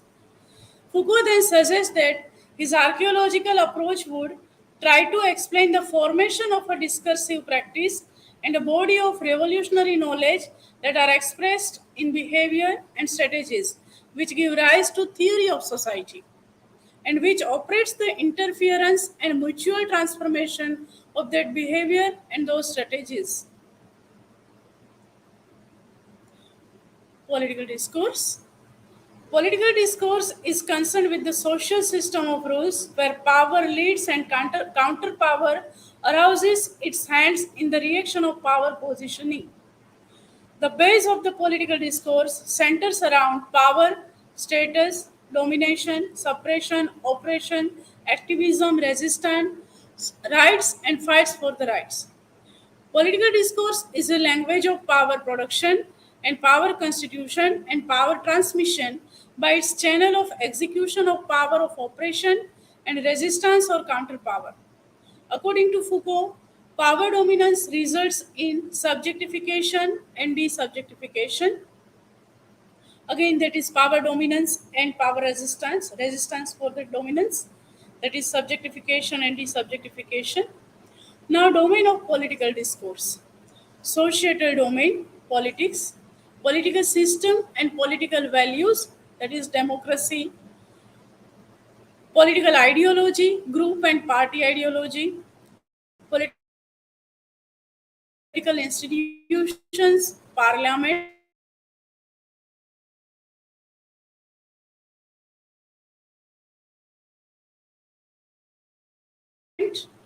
political legislative power, political process, legislation, political actions, political decision making, political discourse, and political cognition, attitude about the relevant issues.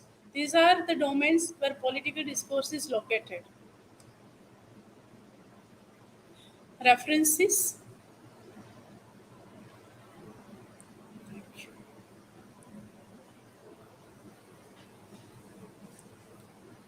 One question let us take. You can ask one question. And you can ask.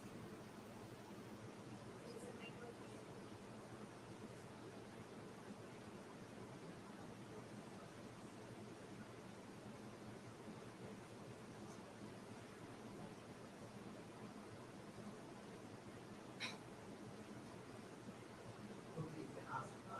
How do you?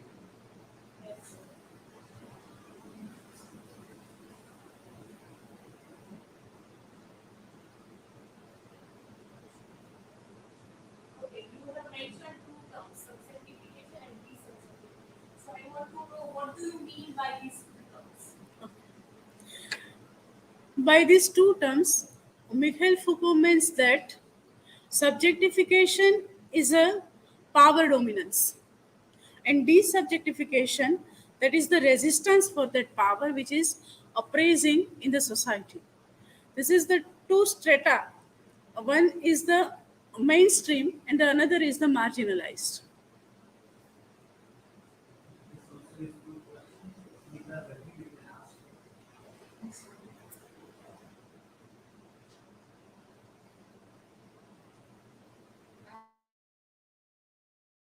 That what is Foucault trying to state, about how discourse is functioning?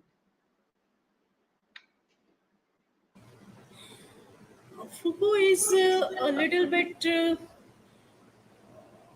paradoxical in the matter of discourse, because he thinks that in a one way discourse is dominated, discourse is generating uh, power by knowledge system, and with power this dominance and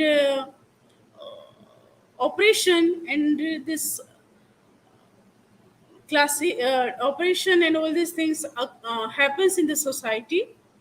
And with this he also says that for this the solution of this dominance and this power itself will work. Here he uh, paradoxes that power will be the solution of the power dominance. In that way, the discourse of knowledge and power works here by emerging the resistance. For resistance, also discourse is necessary. Like this, the Foucault's concept of discourse is paradoxical. Okay, the last question is now.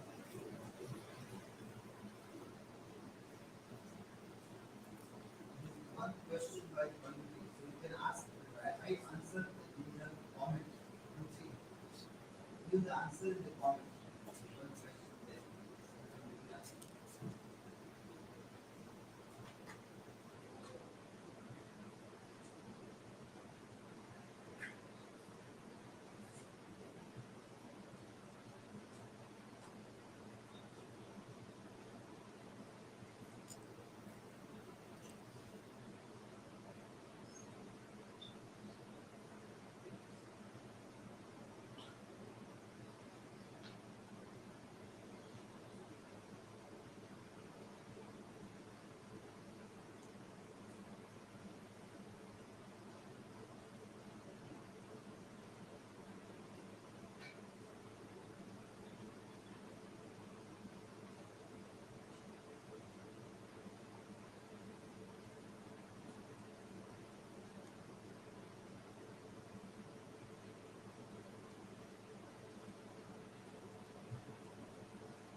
A very good evening to all. I am Yogeshvari Trivedi, and today I am going to present on eco-criticism and overview. In this presentation, I am going to deal with particular aspects of the theory eco-criticism as an overview.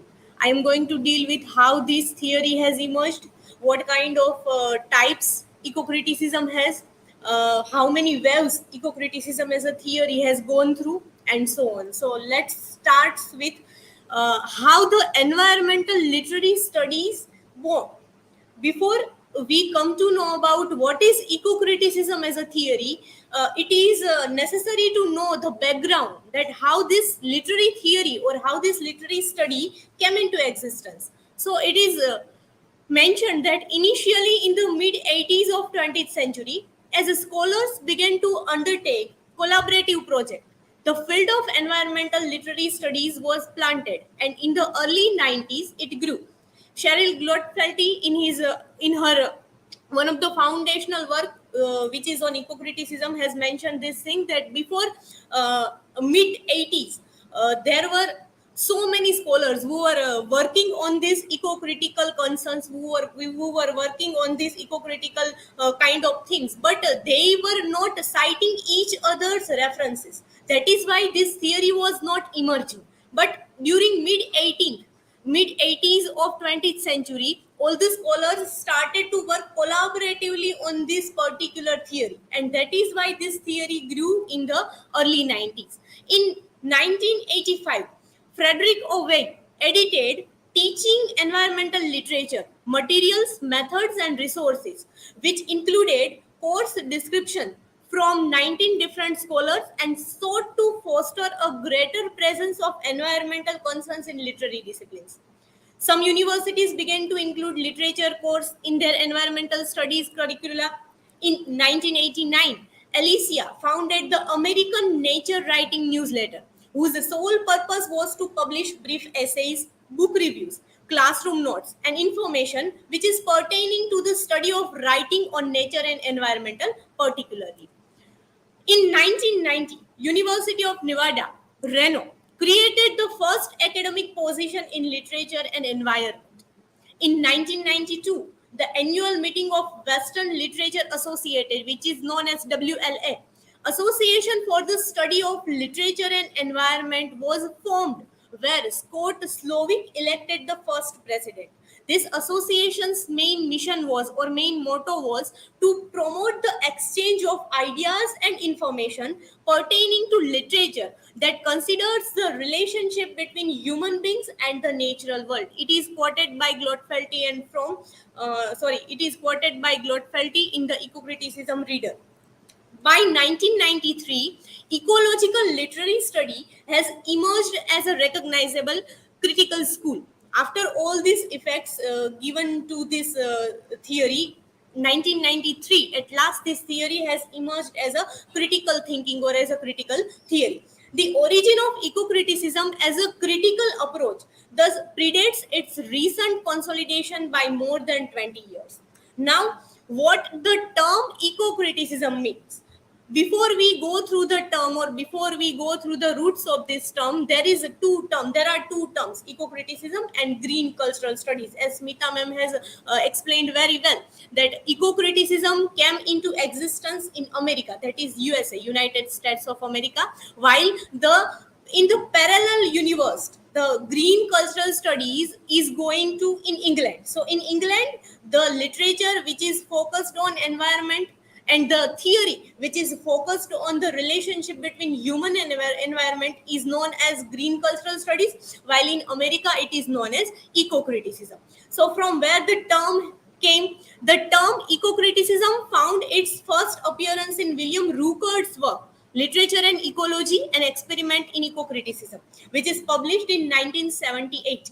Yet apparently it remained inactive until 1989, when Western Literature Association meeting, Cheryl Glotfelty not only received this term but worked for its use in critical field. Though the term is used in 1978 by William Rooker, but it remained inactive because the work that one needed to do on this term, or the work that one need to do in the development of theory, is not doing as well. But in the Western Literature Association, when Cheryl Glotfelty has mentioned the term eco-criticism, has presented papers on eco-criticism, she has presented so many papers, and all the papers titled as what is eco-criticism. And after that, the term as well as the theory has developed very well. Cheryl Glotfelty, the professor of literature and environment, in her work The Eco-Criticism Reader, Landmarks in Literary Ecology, defines the term eco-criticism as it is the study of relationship between literature and physical environment. Eco-criticism most appropriately is applied to a work in which landscape itself is a dominant character. When a significant interaction occurs between author and place or environment, or between character and environment.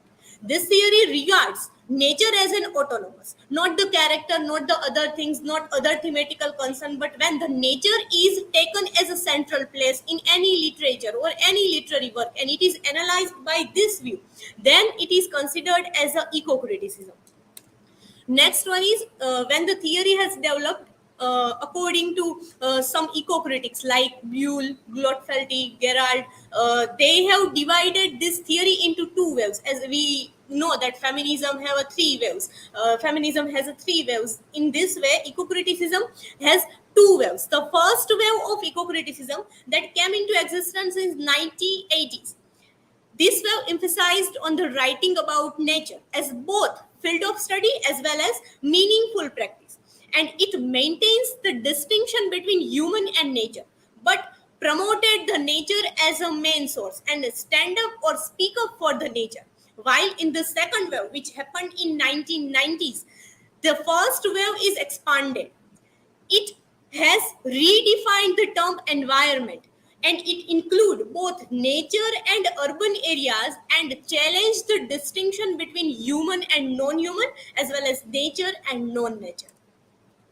After having these two waves in eco-criticism, there are three phases that Cheryl Glotfelty in the foundational work of the theory that is Eco-Criticism Reader has defined that what are the three phases that eco-criticism as a theory has faced. First phase is the study of nature representation in literature. Second phase, recovery of nature writing text. And third phase that analyzes the symbolical construction of species, the discourses that construct the human and genders and develop theoretical frames for reading text. And that is also considered as a phrase in which the branch of eco-criticism, that is ecofeminism, has developed. After that, there are three types of eco-criticism. First one is pastoral eco-criticism, second one is wilderness, and third one is ecofeminism. We will discuss with the first. Pastoral eco-criticism primarily found in British as well as in American literature. And this type of eco-criticism focuses on the dichotomy between urban and rural life. As we have seen in Wordsworth's work, that rural area is always connected to nature. And nature, where there is a nature, there is a celebration of rural area. That is why here in the pastoral eco-criticism, there is a distinction between urban and rural life. Often idealize nature and rural life. They have connected nature with the rural life and demonize the urban life. And they have criticized the urban lives or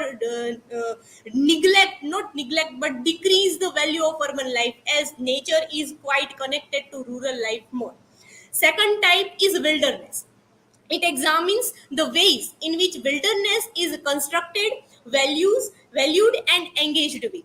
There are two branches which wilderness has. The first is the old world. The old world makes nature as a scary and threatened, while the second one is the new world. In new world, nature is seen as a place for human relaxation, as Bharat sir has mentioned that when human gets tired and then human go to the nature. So here the second phase of wilderness, second types of wilderness, the new world recognize or identifies that nature is considered as a place of relaxation for human.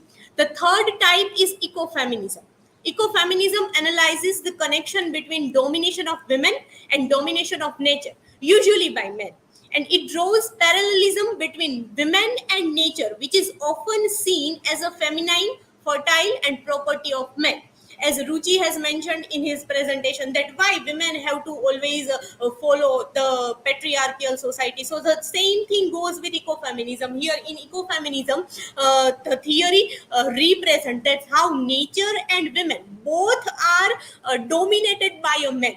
Even this ecofeminism has two branches. The first branch shows that how women is more connected to nature rather than the men, biologically, spiritually, as well as physically. And while in the second branch, there was a neglection of the first branch, that neither men nor women is connected to nature.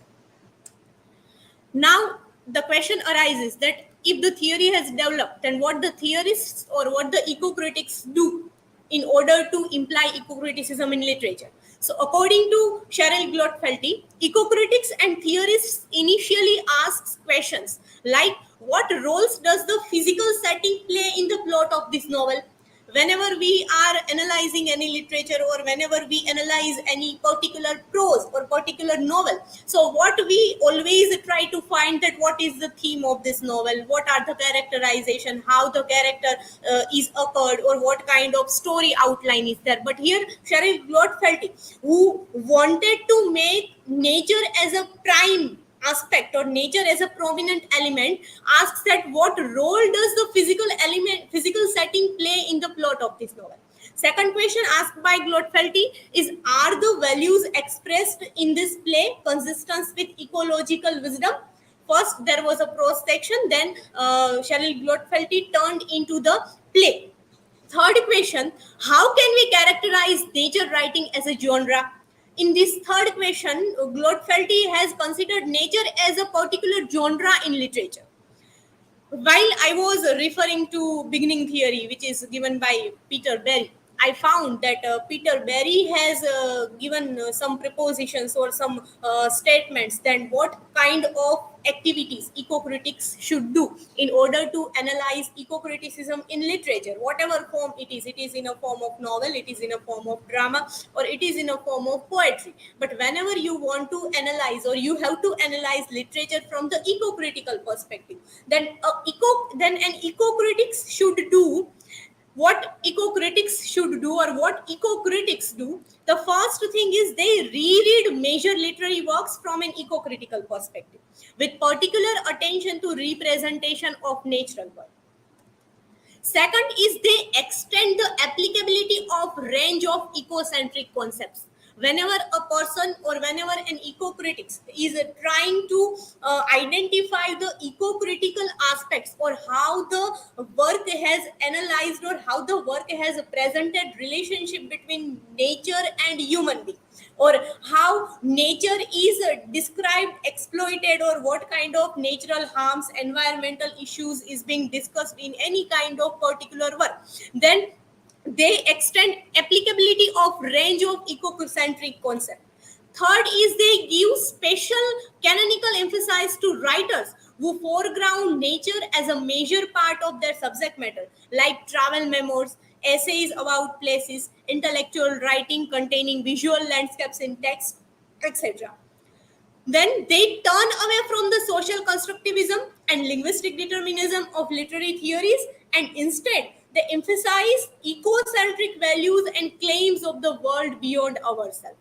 Here are some examples or names of the eco-critics, basically from America or American eco-critics who have contributed in the development of this eco-criticism theory, and they are Cheryl Glotfelty, Lawrence Buell, Simon Siesto, Harold Fromm, William Ruckert, Michelle P. Branch, William Howard, Patrick D. Murphy, and so on in listed. But here I have listed some of the well-known nouns from the eco-critical theory or from the eco-criticism theories.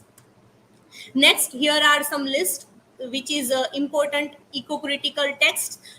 This is the list of theory and criticism that in which the eco-critical theory has been developed. And these are the list in which there are literary figures and literature which deals with the eco-criticism theory. So these are the aspects I want to cover and I have covered. Thank you. Question? Any question?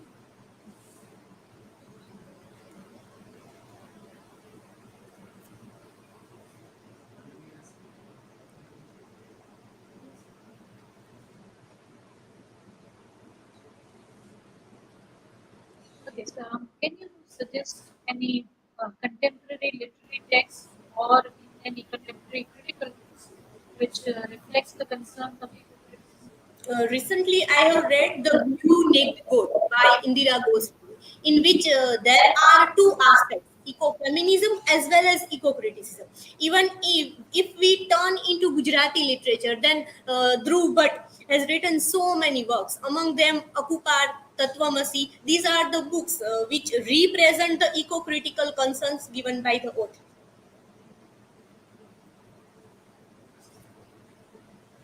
What do you think the lectures, seminars, and discussions that are organized nowadays very widely have changed any of behavior of these humans?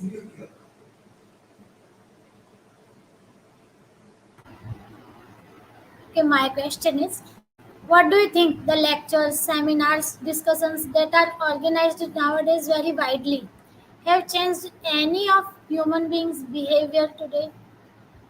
From the eco-critical perspective, are you Yes, asking? yes. Yes, I would like to note one example. That is Sadhguru. Sadhguru has emerged a particular movement that is Save Soil. So I am not going to deal with particular seminars or lectures he has presented, but he has just started his journey from place to another place in order to aware people that why soil is necessary and how we need to save our soil. So that has changed so many persons mind. Even he has visited recently in Gujarat as well, if I'm not wrong. Then in Ahmedabad he has visited, and so many people had gathered there. And not all people, not almost people, but there would be a one mind which can be changed by this kind of things. Before yeah, you can see, before I give final comment, video let me share from here.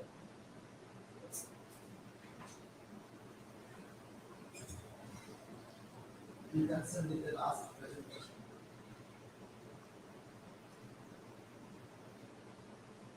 What is this work? Anybody is working on eco-criticism? This website and this work is a must-watch thing, the Anthropocene. So according to this, we are now in a new era.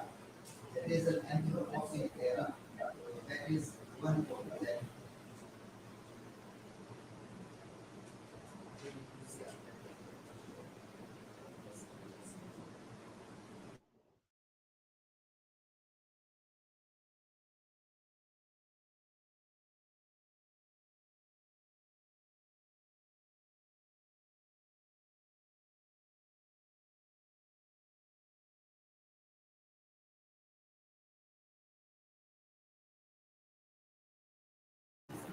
The film, but it has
Hello,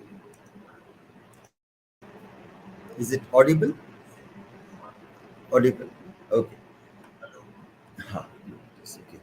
Yeah, so this point also, like eco and ego, so the origin is where we need to reach also. So when we think that who put which discourse put human at the top or the center, then we find two sources. One is the very project of humanism, yeah, which began with Renaissance, which put human at the center and decentered God from the dark ages, and then the era of enlightenment, where people started thinking about human-centric words. So there is one, we can say, intellectual discourse that happened where human was put into center. Another is theological one. We pick up any religion and they will say that Manav Avatar is the Shrestha Avatar.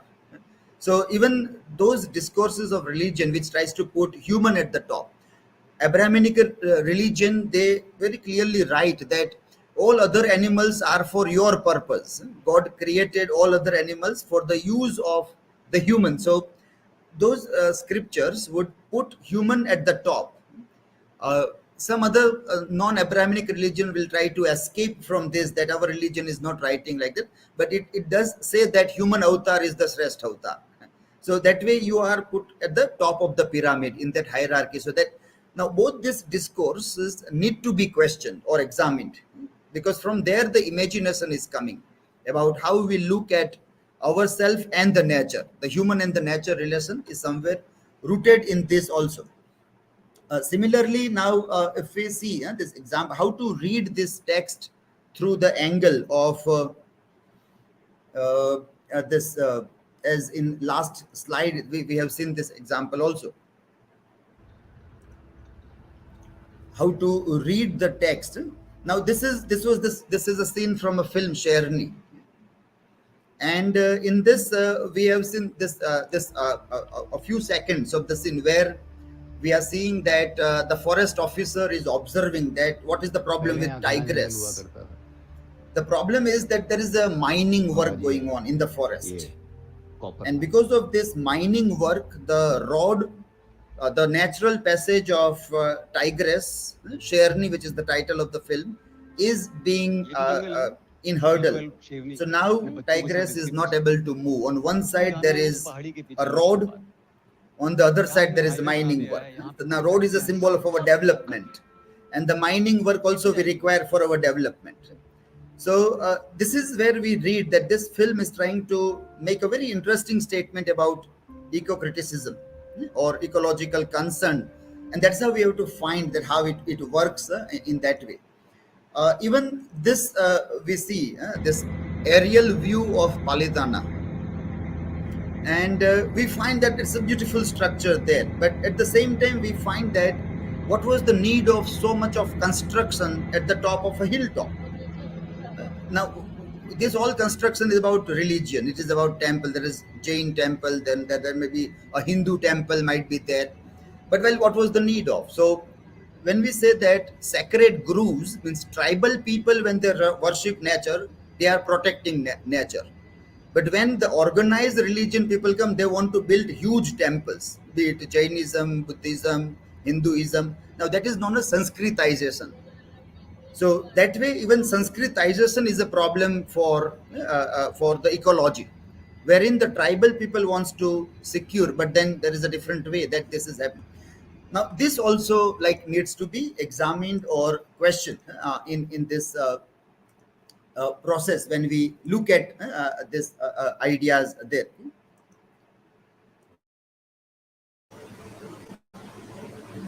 Finally, very quickly, let me.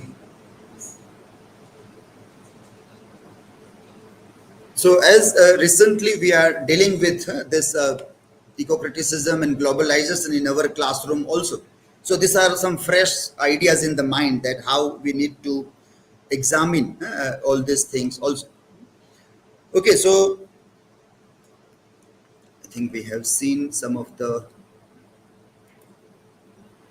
websites, another thing. So good, very good presentations. Some of you did very good work. It seems like today morning also I made this comment that like we are having a international seminar on English studies, and very well prepared presentations are made.